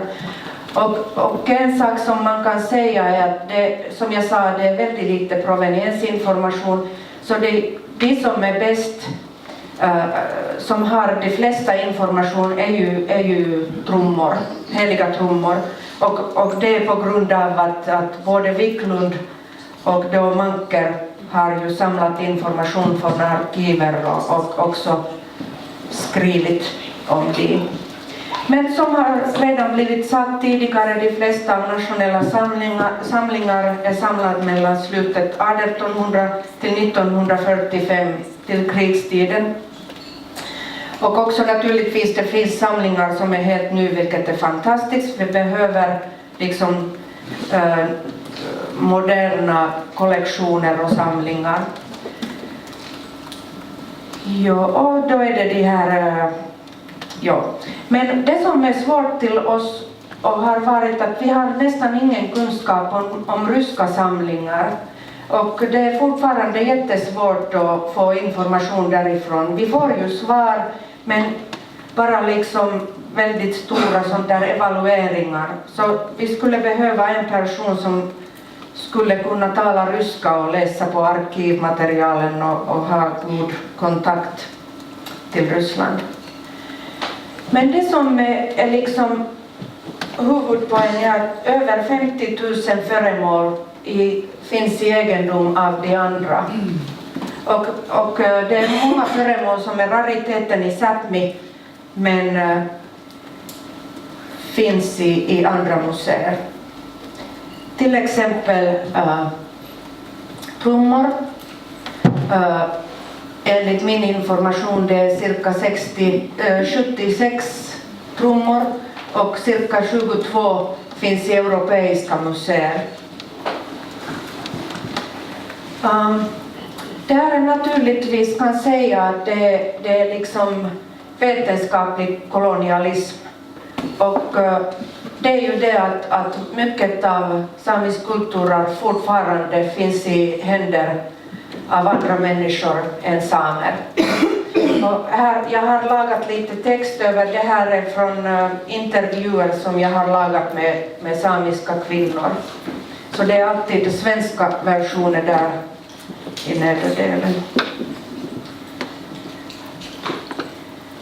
Men varför är det så svårt att få information om samlingar? Även om vi har gjort många inventeringar. Sunna berättade lite grann om det där, men det är så att många museer har ju stora samlingar, de är gamla, de har blivit samlade i tiden där det var vanligt att man hade personal som kunde liksom, som var specialiserad i samisk kultur, men nu för tiden är det inte mer så populärt, så det finns kanske inte personal som känner till samlingar. En annan poäng är att dokumentation i museer är inte alltid så modernt. Inte alla har digitaliska databaser som man kan bara bläddra, och också även om man har det så är det väldigt ofta det står inte sånt information i till exempel museumsdagböcker som skulle vara intressant till samer själv. Och därför det behövs proveniensforskning där till exempel vi forskare som är inte samer, vi kan vara behjälpliga och liksom gå till arkiver, och för att vi kan ju det, vi har gått till skolan, vi kan ju det, så vi kan ju göra sånt nyttig proveniensforskning som då kommer tillsammans med föremål eller efteråt, och liksom ja, för att det kan vara lite svårt för en vanlig person att gå till museet eller arkiv och söka på allt, så vi kan vara liksom sådana tolkar mitt emellan, översättare. Så varför behöver man då samlingar i samisk samhället? Här har jag tagit några fraser som har blivit samlade i samband med den första repatrieringen i Siida i 2015. Så det är helt enkelt rätt till ens egen kultur och också rehabilitering och revitalisering av kulturarv.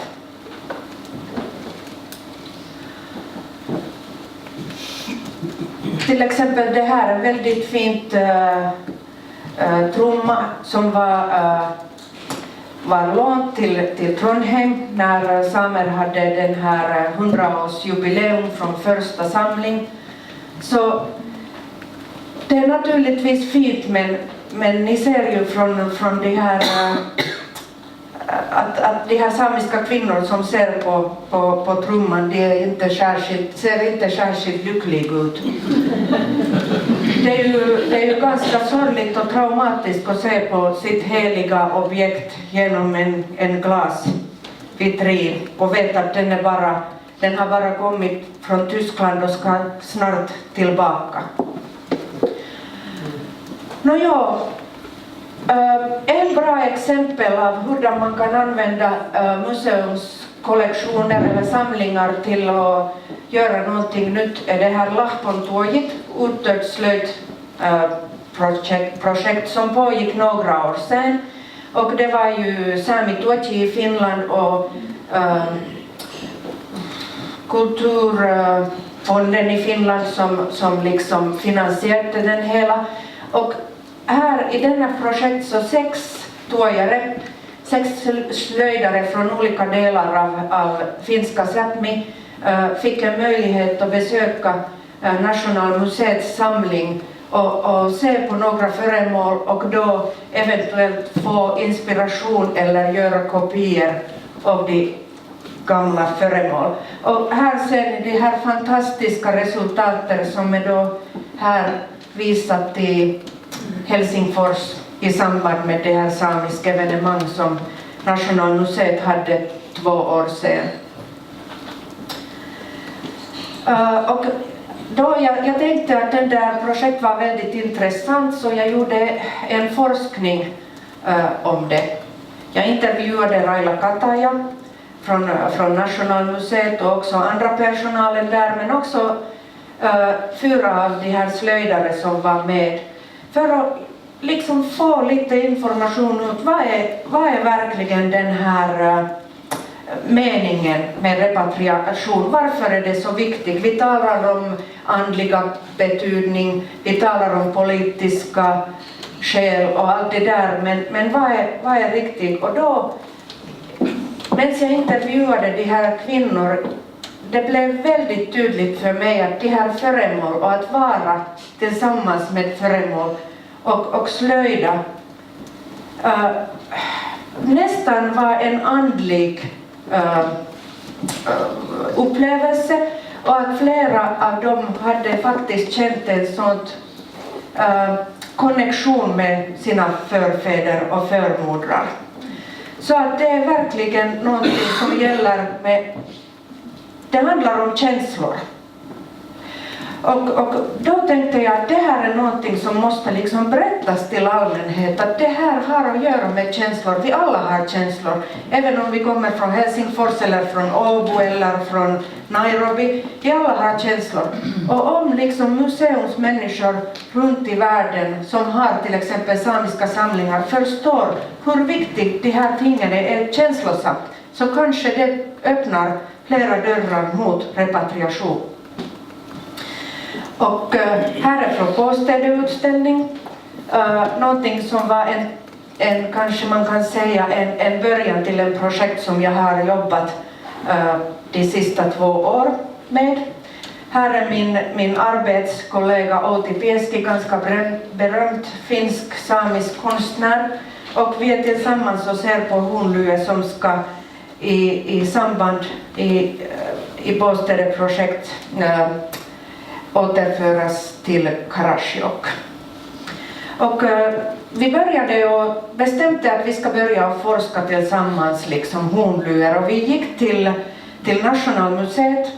Vi fick den sista chansen att se på den gamla samiska utställningen där, och här är en bild av Outi. Hon ser på de här honluen som är bakom glas, och hon vet att det kommer från hennes hemby.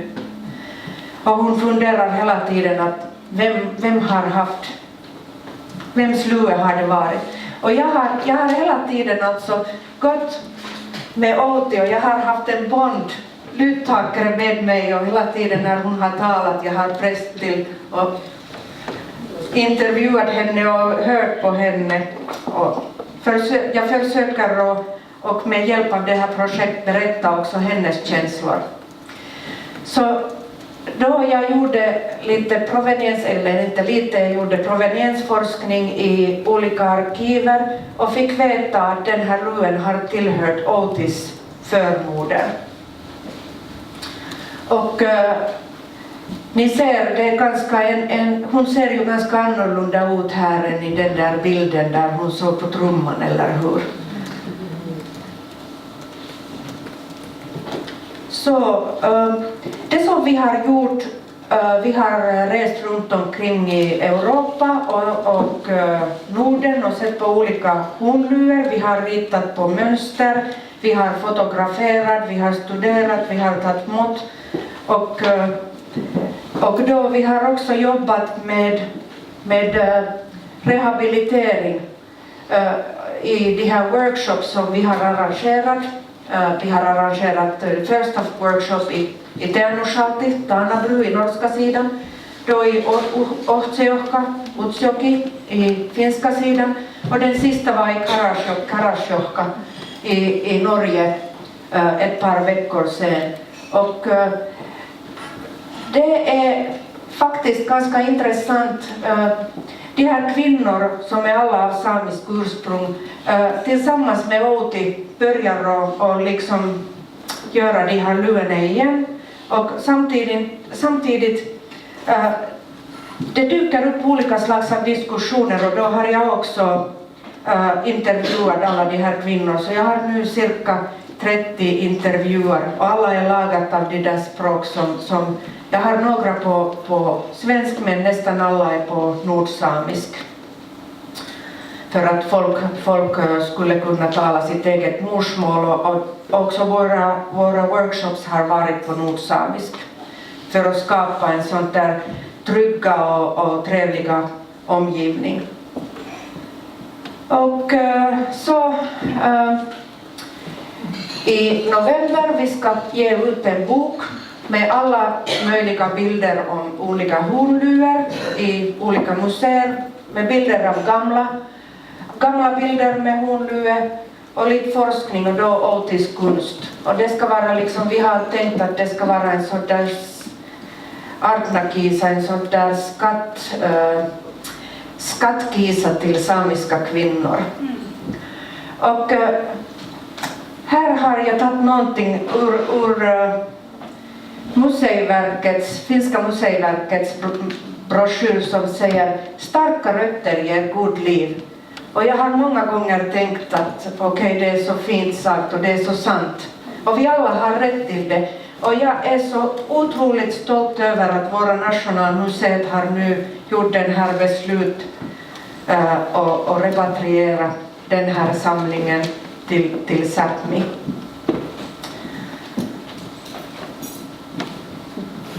Ja. Så här ser ni lite grann av glädjen och lyckan med att kulturarv kommer tillbaka. Ja, tack för min del.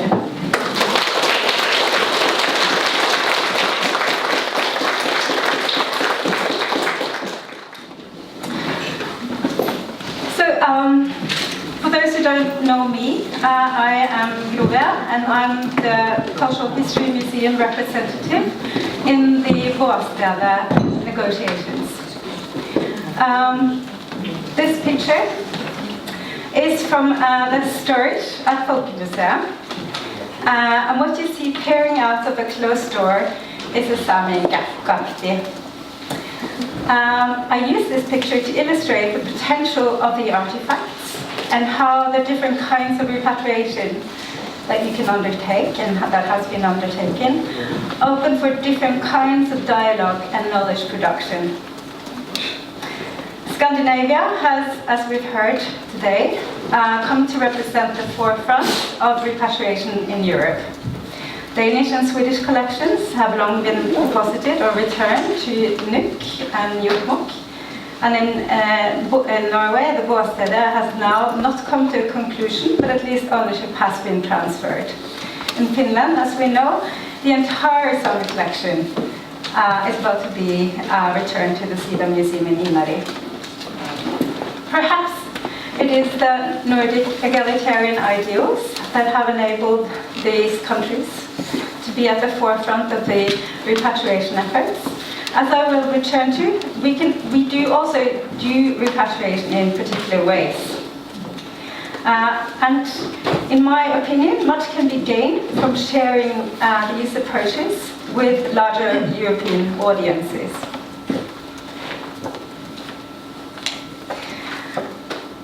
A lot has happened in Europe in the last few years.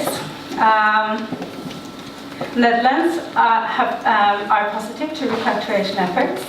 Germany has recently decided to fund provenance research at museums all over Germany as an early preparatory effort.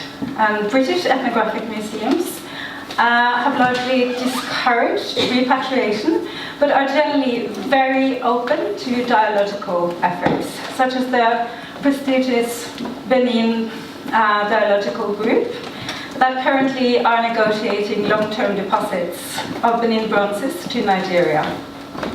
In France, Macron last year commissioned the Savoie report that represented a more radical repatriation of African collections at the Quai, but also with potential repercussions for other French colonial collections. In the report, it was emphasized that a repatriation shall be or should be followed by a substantial financial contribution, but also concrete and ongoing cooperations, including what they describe as a relational ethics.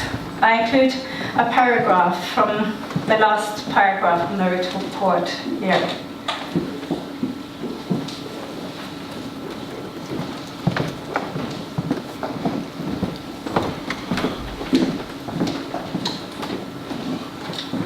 Similar arguments have also come from other post-colonial writers, such as Achille and Mille.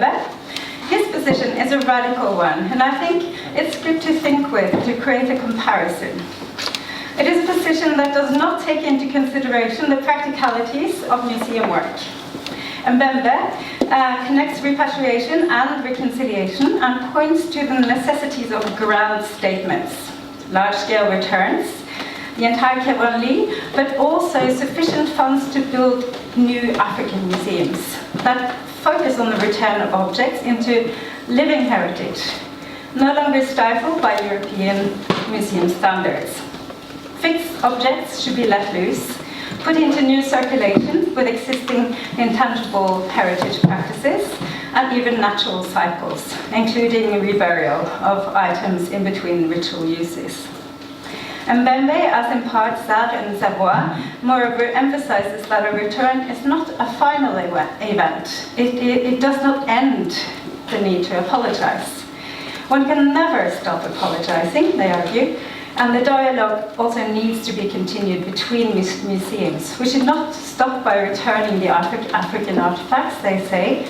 Museum dialogues could include many other kinds of collaboration, as also Mille Gabriel explained, on more equal terms. So the Bååstede process so far has included archival work at the Folkemuseum. It has involved establishing structural conditions under which the return can be negotiated. It has included commission work, but also afterwards digital work, as also the Finnish collections have undergone, and copying is a point that is about to start. Here I am concerned with, sorry, I'm so happy, the partly unforeseen knowledge potential, as in collaborative knowledge production, that as I understand it, has been unleashed by the commission work, that as also Lisa Dunfjell and Harriet Eira described so well. To exemplify some of these discussions that have been enabled by material artifacts, where people from very different backgrounds come together in discussions that makes us mindful of what decolonization involves in all aspects.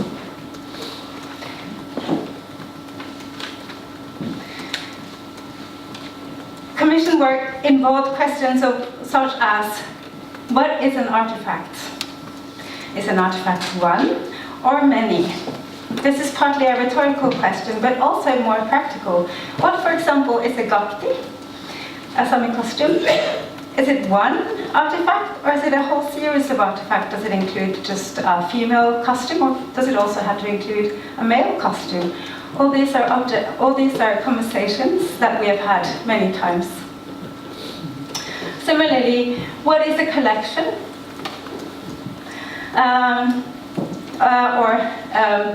Because a collection is many things. It can be a regional collection, it can be a collection of costumes, it can be a collection of drums, that isn't very likely in Norway. It can be a collection of tools.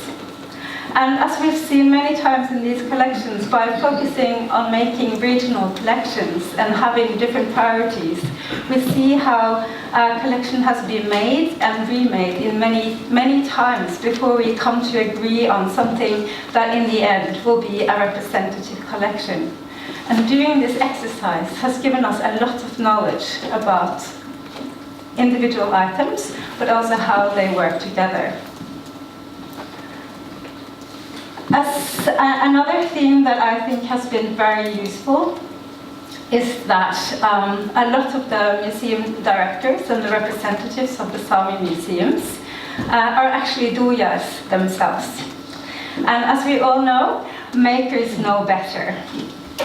And the knowledge that being able to make many of these artifacts has brought to the table, to our knowledge production, has also been immensely valuable. Moreover, the collection, what we have seen when we have engaged in this knowledge commission work, is that a collection has many histories. Provenance, the official collection history, is one very particular story of objects represented on catalogue cards and archival entries, but collections are also part of many other stories. We have seen local family relations, local identities, regional identities, particular historical moments, and all these stories can now be included in the stories of each object and in each collection. Copying. While Bååstede is officially over, many significant tasks remain. A sum has been set aside to copy the most important items that more than one party wanted, and commission work also included important conversations of what should be copied, who should have the original, and all providing important insights into what an object is. For a Sámi museum, there was no alternative to receive copies of religious artifacts. Other artifacts, such as the Ájtte, could in some cases be copied, but only in some cases. Copying also included discussions of what items were made of, what could be copied, for example, religious artifacts or objects from endangered species, or crafts that no longer were practiced. And what kind of copying should be made? Should it be a community project revitalizing particular intangible heritage? Or should it be the responsibility of a particularly gifted duyar? And if so, should the duyar then make a straight copy, or should he be able to make a mark of his own or her own? Then there's conservation. Returning to the decolonialization of knowledge. How should items be kept? Literally, toxic past museum practices have limited people's access to knowledge embedded in the artifacts. As Anni described so well, revitalizing traditional Sámi conservational practices could not only enrich the collection, but also enable innovation by way of traditional knowledge, as well as enrich local duchi, and depending on the strategies chosen, could lead to a more vibrant and living collection. In the end, digitalization, language.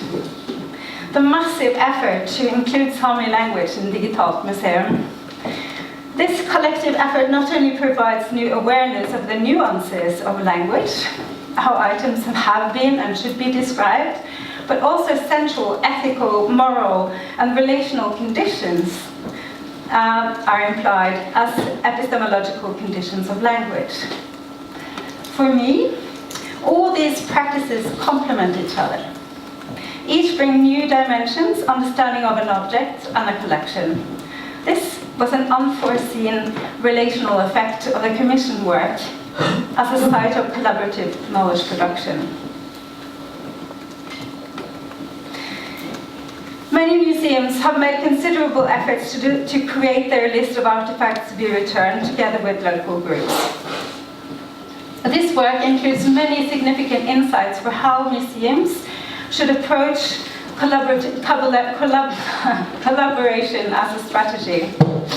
For us, the capital museums, with ambitions of decolonizing our collections, insights from this work is highly valuable. We, of course, should also have new exhibitions, and I have tried to capture the collaborative spirit of Bååstede and put it into my own traveling exhibition called Artefacts, here from a picture from Sámi and Siida, where a framework exhibition is made together with Sámi academics, and then each museum it has traveled to have contributed with their own artifacts to the collection. At Sámi and Siida, root basketry, in Kautokeino, emphasizing the traditional duck hunting that now has been made illegal by natural resource management authorities. Large questions remain unsolved. And the knowledge potential of the process is vast. To return to the question I posed in the beginning of this talk, about how we approach repatriation, this has consequences for its potential for reconciliation that we in Norway are so concerned with at the moment. Should repatriation involves such a potential, then the return has to be more than symbolic. And this is a gentle reminder to the ministry. Back to my discussion of other ways of doing repatriation. Large radical gestures are obviously important to think with. And as Mbembe, Sar and Zeboy reminds us, these should not be singular events. Decolonization should create opportunities for new and more equal knowledge production and ongoing relations based on new premises. Bååstede, I think, combines approaches based on the, for example, British approach to relational museums with what could be a grand gesture. Whether it will become one remains to be seen. But as a museum person, I do see the potential of such combined efforts. Like Bååstede as an example for the future and for new ways of coming together. Thank you.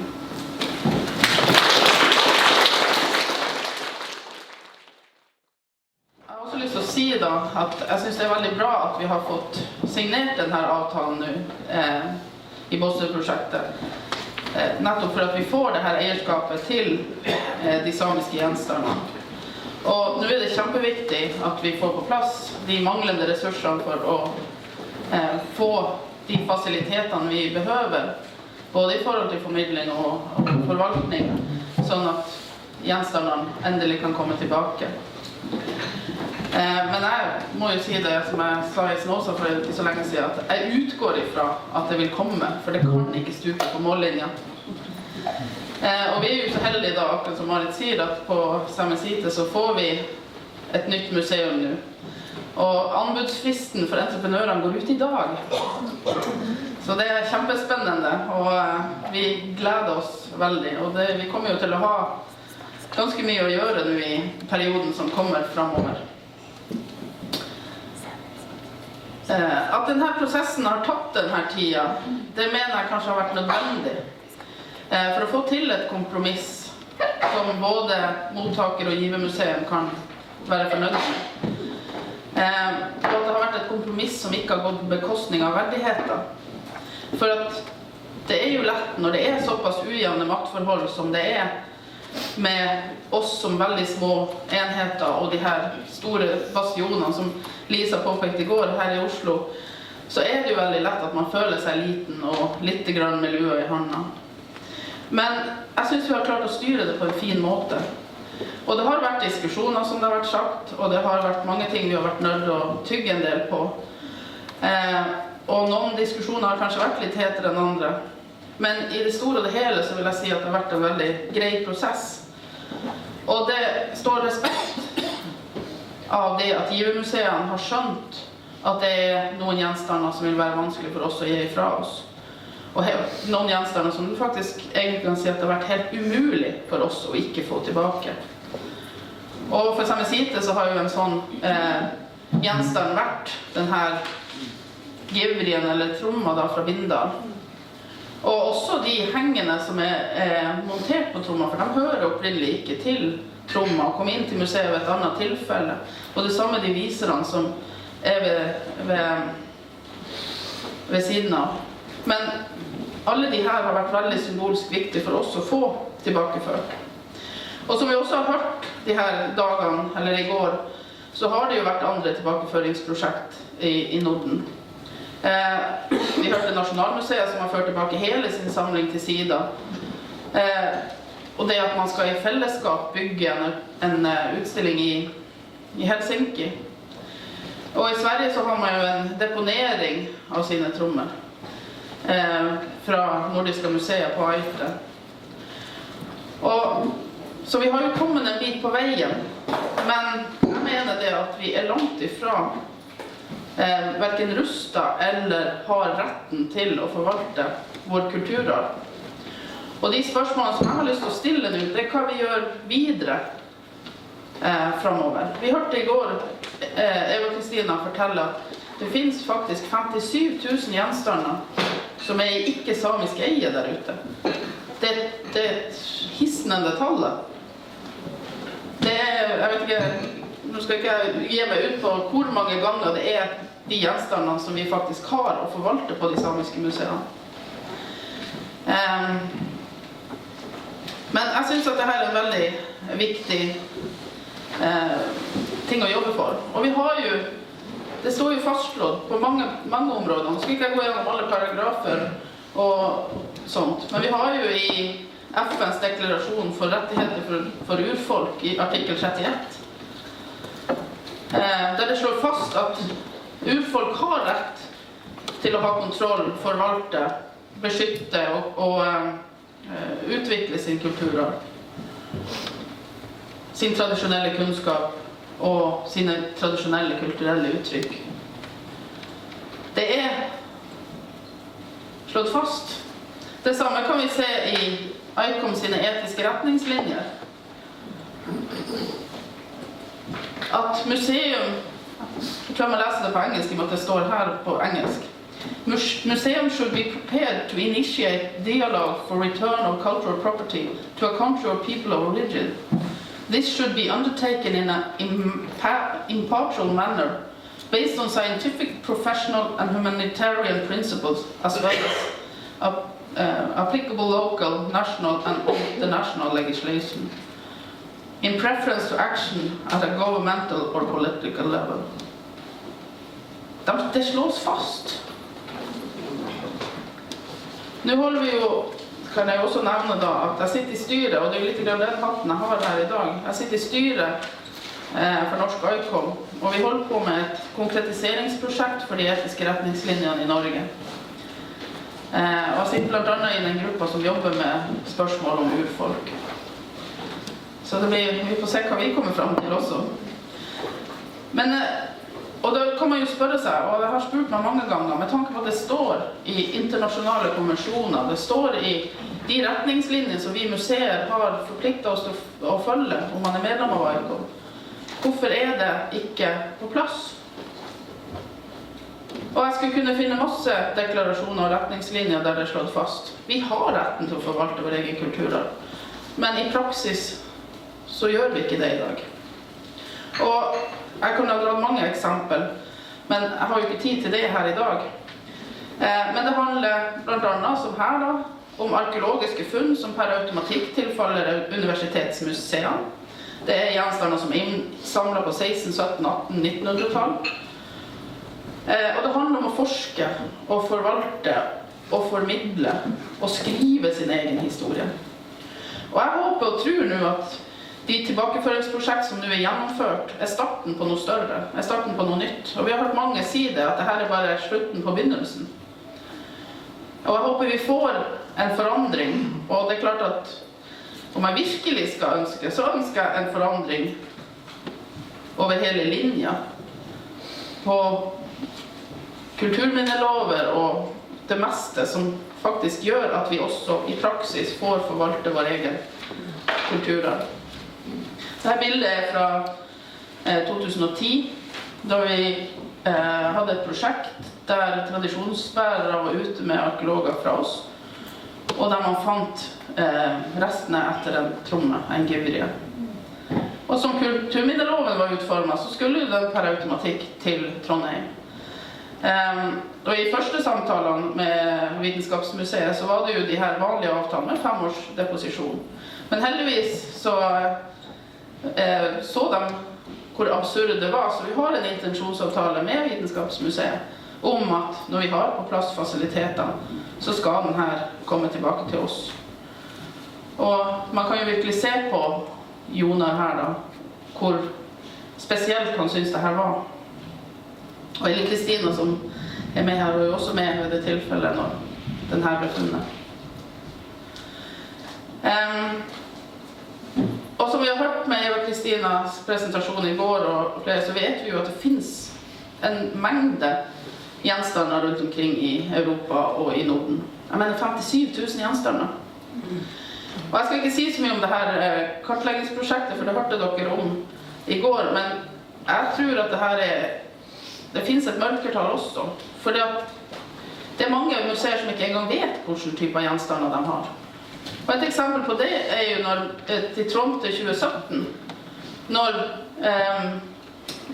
Sverresborg, eller museene i Sør-Trøndelag, skulle gjøre en utstilling, og man gikk ned i magasinet på Kunstindustrimuseet i Trondheim og oppdaget mengder med samisk sølv. Og det hadde man ikke egentlig skjønt hva det var. Så det at det finnes et mørkertall, og vi prøvde jo, eller vi gjorde jo et framstøt på museumsmøtet i fjor, der vi prøvde å få at man i sine samlingsplaner, eller de statistikker man leverer inn, også forteller hvor mye samiske gjenstander man har. Om ikke annet for å få en oversikt. Men det ble jo til slutt at man oppfordrer til å gjøre det, og for å være helt ærlig så vet vi kanskje hva som skjer da. I tillegg så har vi jo også hørt om at det finnes ganske mye samlinger ute i Europa. Dette er fra et museum som har vært nevnt flere ganger. Det er fra det her museum for europeiske kulturer i Berlin, etnografisk museum, der de har over 1000 gjenstander fra ulike deler av Sámi. Det er både fra svensk og norsk side. Det er både fra nord og sør. Og det meste av de her samlingene kom jo til i en tid før det var samiske museer. Og det første samiske museet åpnet jo dørene sine i 1972 for et publikum. Sámi vi åpnet dørene i 1980, og de samlingene vi har i våre magasin, eller i våre utstillinger, de er jo fra perioden med en ekstensiv reindrift. Og mange av de samlingene som finnes er jo eldre, og det er gjenstander som vi ikke har selv.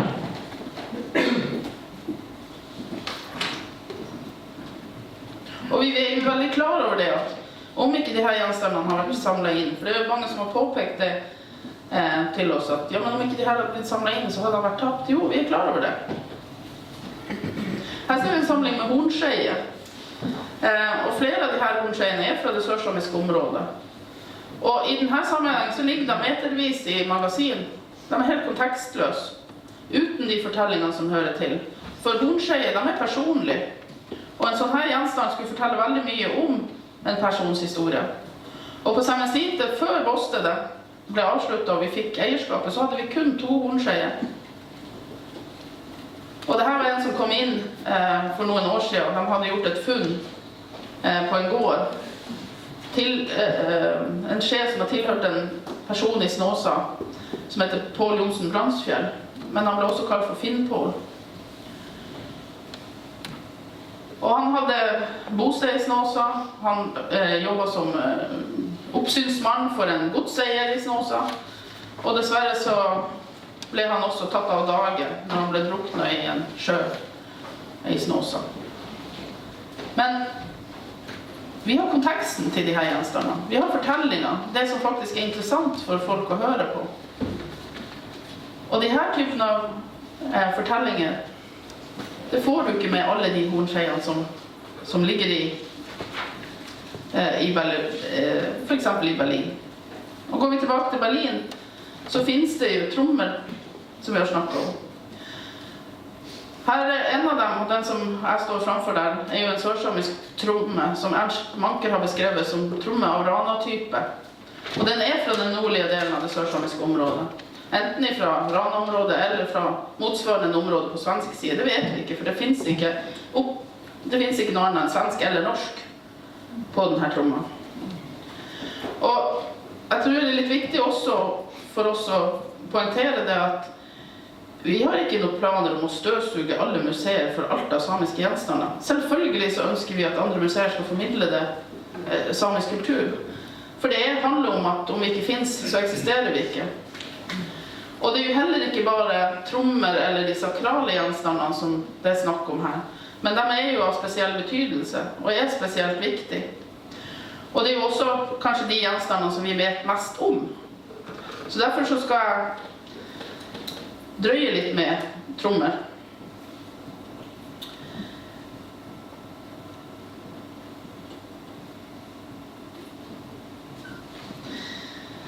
En tromme som vi vet veldig mye om, det er jo denne forløpstrommen, eller Frøvenanchak i Givrie, eller Frøyningsfjelltromma. Den går under mange navn.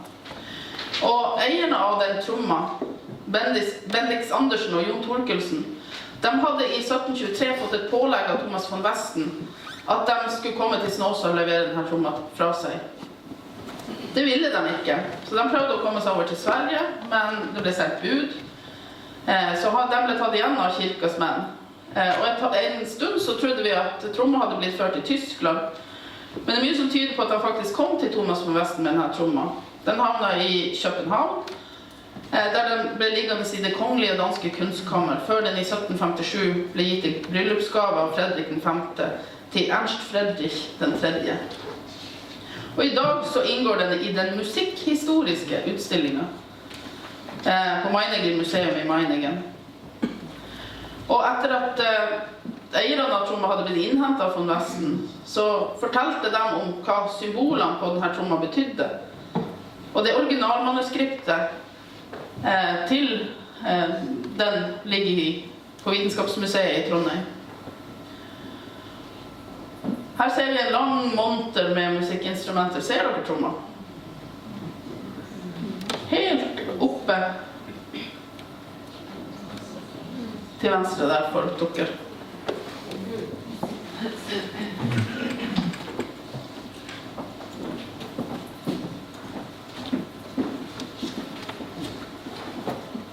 Og i 2017, når vi hadde den store feiringen i Trondheim, som markerte 100 år for det første samiske landsmøtet, så gikk vi sammen med Vitenskapsmuseet, og så ble tromma innlånt til en utstilling som heter «Hvem eier historien?», som var på Vitenskapsmuseet.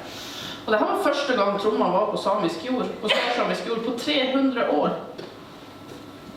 Og som det kanskje syns på bildet der, så var det et ganske spesiell øyeblikk. Jeg var veldig rørt og hadde veldig vanskelig for å si noe fornuftig akkurat der og da. Men det er jo ikke bare i Tyskland som det finnes samlinger som er svært betydelsesfull for oss. Vi vet jo at også på Nasjonalmuseet i København så finnes det flere trommer, både fra det sørsamiske området og fra områder lenger nordover.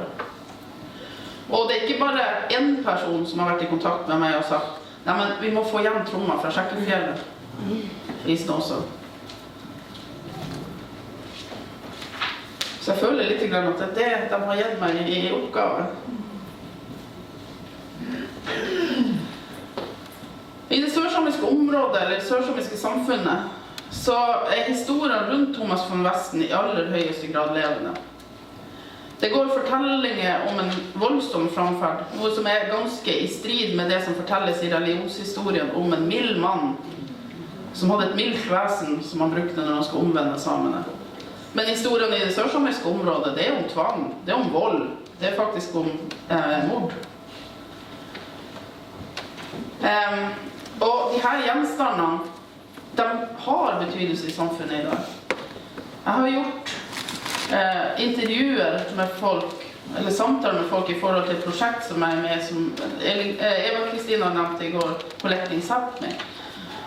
Og de er veldig levende. De forteller om når de har vært på besøk på Folkemuseet og sett Bindalstromma, hvor stor sorg de føler, og for en smerte de føler. Og en person fortalte meg om da hun hadde tatt sin far dit, og hvor han bare sto og ristet på hodet og gråt, og sa det at her hører den ikke hjemme.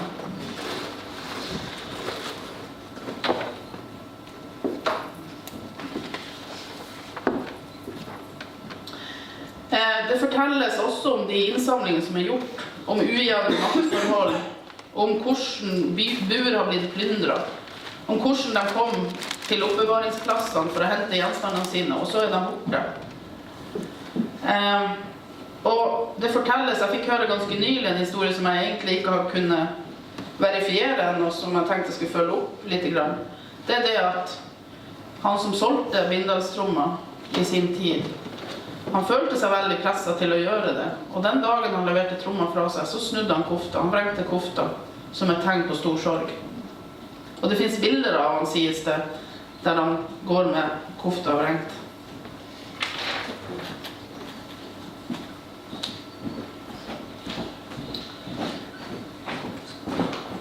Men som sagt, det er jo ikke bare i det sørsamiske området der det finnes viktige gjenstander. Men det er jo det området jeg kjenner best, selvfølgelig. Men lenger nordfra så har vi jo her da Anders Pausen sin tromme. Og Anders Pausen ble stilt for retten i 1691 for trolldom. Mens han ventet på domsavsigelse, så ble han myrdet i fengsel i varetekt. Og 3 år senere så ble tromma sendt til København, der den etter hvert havnet på Nasjonalmuseet. Og tromma har vært deponert på Ájtte, som jeg skjønner siden 2013, men det kan dere sikkert rette meg om jeg har feil. Og i 2017, i tilknytning til det store Trondheim-jubileet, så fikk man til en ny 5-årsavtale for å stille ut tromma. Og det er akkurat det her. Vi må låne gjenstandene våre. Det er ikke eierskap, det er ikke en tilbakeføring, det er faktisk en deposisjon eller et lån. Og det er akkurat det som jeg har ganske store problemer med.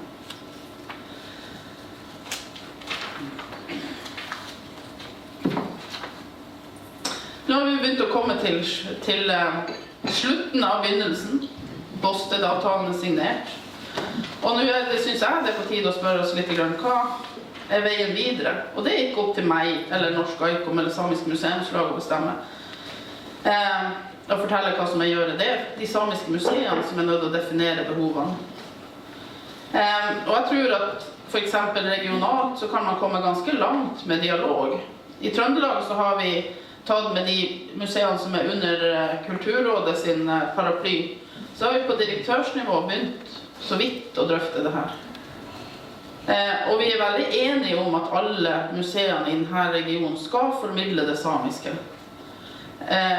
Og det skal være samiske gjenstander på de andre museene. Og i mange tilfeller så kanskje vi kan være med og bidra med kunnskap. Men skal man gå videre med krav om tilbakeføring, så må vi jo også vite hva det er som finnes der ute. Det er jo gjort mange, vi har jo hørt i de her dagene om kartleggingsprosjekter der man har sett på hva er det som finnes på de forskjellige museene. Og jeg tenker at kanskje må vi sette oss ned og sammenstille det her. Sette pusle det ihop så vi får en mer total oversikt over hva som finnes. Og som jeg nevnte da, det her med å få de norske museene til å skjønne hvor viktig det her er for oss, og få dem til å faktisk gjøre et lite oversyn over hva man har av samiske gjenstander i sine magasin. Om ikke annet så kan det jo være en god måte å finne ut hva er det vi skal formidle, hva er det vi skal fortelle om på de museene. Og kunne si noe kanskje også om tilstand på dem her. Og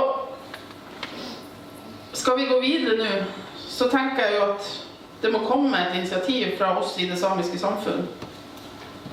Kanskje skal de samme tingene i de 3 nordiske landene jobbe litt i lag. Og vi har jo diskutert litt grann det her både i styret i Norsk ICOM, men også i styrene i de andre nordiske ICOM-ene. Og egentlig så er det litt grann man går og venter på hva vil det samiske samfunnet. For vi er beredde å ta tak. ICOM er beredde å ta tak i det. Og kanskje, vi har diskutert også, kanskje skal vi gjøre det som et felles nordisk prosjekt. Og sist nå når vi var på generalforsamlingen i Kyoto, så kom de fra ICOM Finland og spurte, ja, hvordan går det? Skal vi starte noe? Så det finnes en vilje, og det finnes en ambisjon. Og kanskje skal vi ta opp, Leif Pareli sa i går til meg, kanskje må vi ta kontakt med ICOM Tyskland for å høre at vi får dem på vår side. Og det kanskje er veien å gå. For vi vet jo at det finnes mange gjenstander der. Jeg vet at, i hvert fall for vår del, vi skal åpne en utstilling i 2022, og jeg vet at vi er nødt til å begynne å gjøre noen fremstøt til blant annet Tyskland, men kanskje også til Danmark, for å få tilbake de her kulturskattene. Sånn at vi også kan fortelle den samiske historien på en god, ekte, autentisk måte. Og det er jo da, som jeg sier, kanskje i første omgang, de her gjenstandene som har den her store symbolske verdien vi må kanskje begynne å fokusere på. Og jeg mener det at sånne her tilbakeføringer er viktig for å anerkjenne oss som urfolk, og anerkjenne vår historie. Og det vil være med å bidra til å øke selvfølelsen. Vi vil få større grad av kontroll, og vi vil også kunne være med å forhindre misbruk av samisk kulturarv. For det har vi jo også en del tilfeller av. Men ikke minst så vil vi få lov å forvalte, forske på, formidle og fornye vår egen kultur. Takk for oppmerksomheten. Thank you. I dropped the dinner last night in order to change my paper a bit, and then I woke up at 5 o'clock this morning and changed it even more, which is not good. So, in any case, I will speak English, and I hope there are still people from Finland that will appreciate it. Yes. Yes? I appreciate it. I was once in charge of a Nordic project, and at one of our meetings, one of the participants said that we should speak Nordic language, which she meant one of the Scandinavian languages. And then one of the Finnish participants stood up and gave a long speech in Finnish. And after that, nobody asked for Nordic language. So, in any case, I have replaced the reference to the La Patrie to the word restitution instead of repatriation or repatriation. So, not the fatherland or the motherland, but restitution, which means to give back. And I have been extremely impressed by the process you have done regarding Bååstede. It's ideal, and my recommendation is really that you make a sort of handbook-like publication that can be used also abroad, because it's really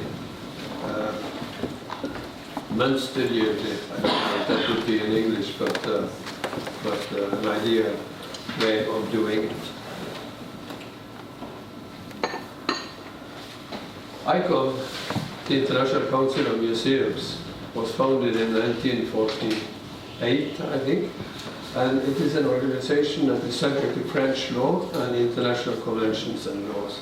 And it's important to remember that the authority of ICOM rests within one country, and it is international, but it does not have very much power.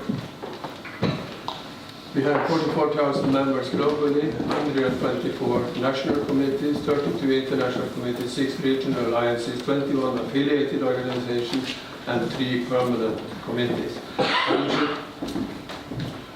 you should look upon this as a giant toolbox for getting done what you like to have got done, so to speak. There are many possibilities with the international committees. If you don't like what the international committee is doing, go into it, change it. That's the way to handle ICOM, really. The 3 permanent committees are the ethical committee, the one dealing with legal affairs, and the one dealing with finances. And it's particularly the ethical committee that is doing the job that is relevant for this topic.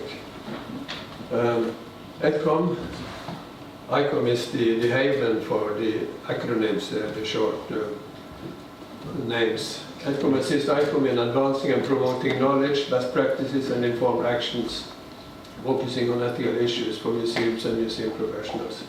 Note that we are talking about promoting knowledge, not so much action, but promoting knowledge. ICOM itself does not do very much and does not have the authority to do very many things, but it's a fantastic tool for spreading knowledge and so on and so on.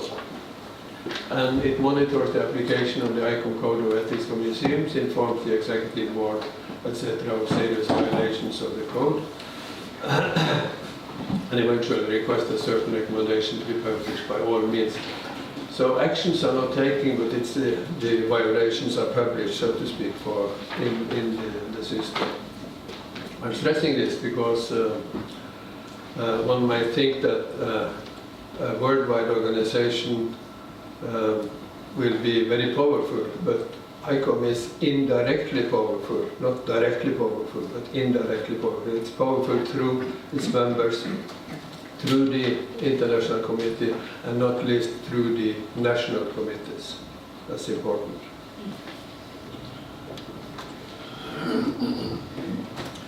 The ICOM Code of Ethics for Museums deals with all aspects of the running of museums in a manner that when you read it, you think this is very simple.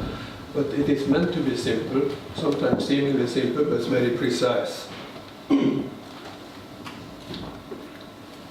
And this is Norwegian, I skipped to the English one. We saw this one with the last speaker.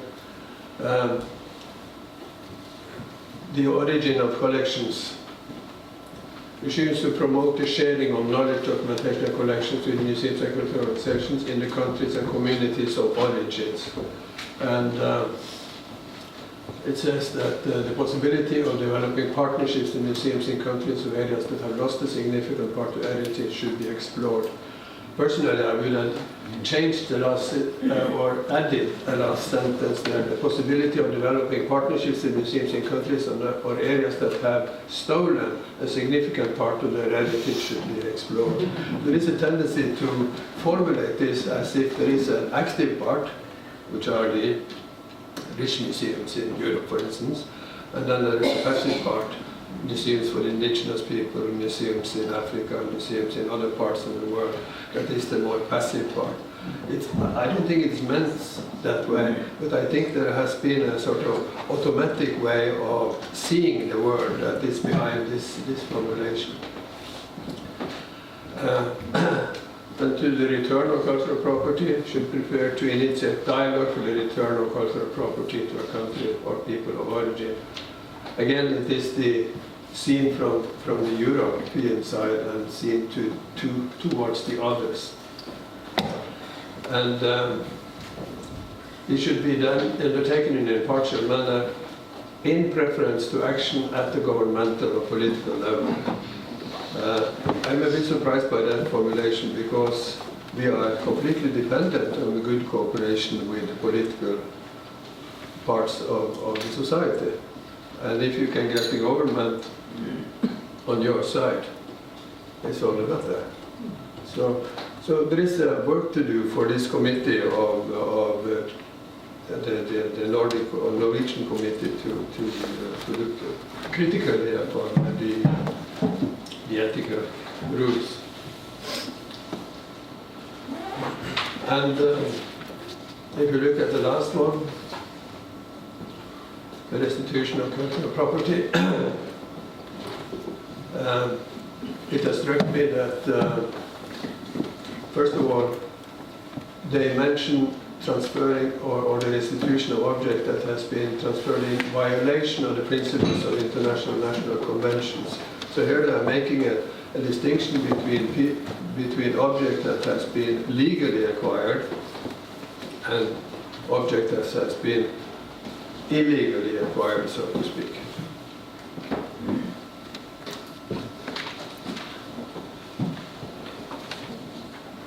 It's also interesting to see that there is no mention of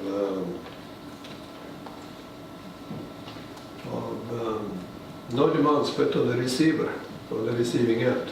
That's also something lacking. And no mention on the mutual obligation to safeguard the museum object. I think the Bååstede Project is fantastic in stressing the safeguarding of the objects and that the transference should be happen when you have good storerooms, etc., etc.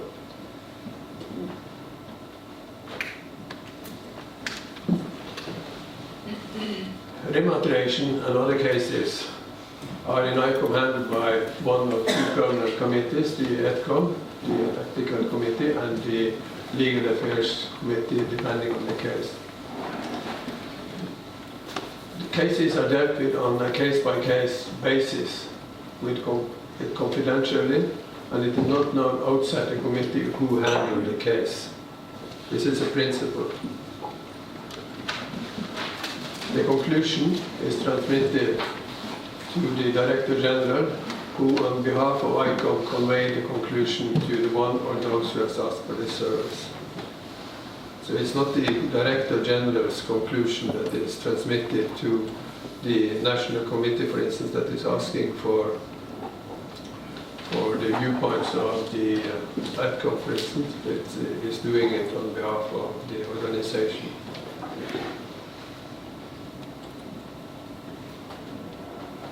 And what comes out of when you bring a case in for ETCOM, what you get is advice. You do not get action, you get advice for how you can handle this thing, for this case, but not action. ICOM is giving insight through publications like the Code of Ethics. It gives advice in specific cases. It may, in some obvious cases, exert its influence upon a third party, may in extreme cases punish through denying membership in ICOM, which has never happened. And it is not neutral, and therefore it is seldom accepted by one of the parties as negotiator. One of the reasons why it's not neutral is that the Code of Ethics is giving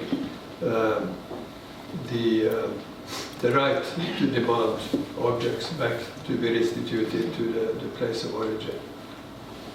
ICOM has taken a standpoint in favor of the restitution, and as such they are not neutral in discussion between a museum that has objects that have been taken illegally out of the country and is demanded back. So,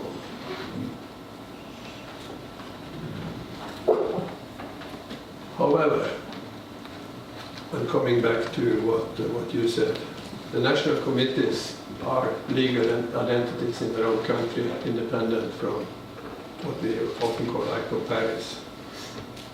And two museums and two ICOM national committees may together act within the respective countries in handling of a restitution case with the Code of Ethics as a common basis. And that is a way of success in specific cases, really, because ICOM in itself has no authority in Norway, no authority in Germany, but of course, like you mentioned, ICOM Germany, ICOM Norway, or the Nordic countries may together exert influence within the respective countries and so on. I must say also that I have asked myself, and I ask you, have you ever considered to make an international committee for indigenous peoples' museums? Have you? Ever? An international committee is a part of ICOM. It's not a legal, autonomous legal part as the national committees. But you can build a network, a global network. The membership list is handled by ICOM centrally, and you will get the right to yearly subventions, travel grants, open access to membership for unlimited number of members from anywhere in the world.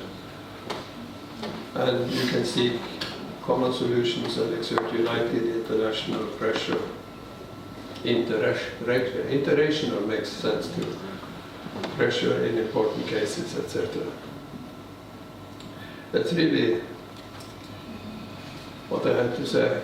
And a recommendation to you, what you have done in the Bååstede Project is worth taking care of in a kind of restitution handbook, for instance, published in English and distributed perhaps by ICOM, for instance. So I don't think I have more to say. Thank you.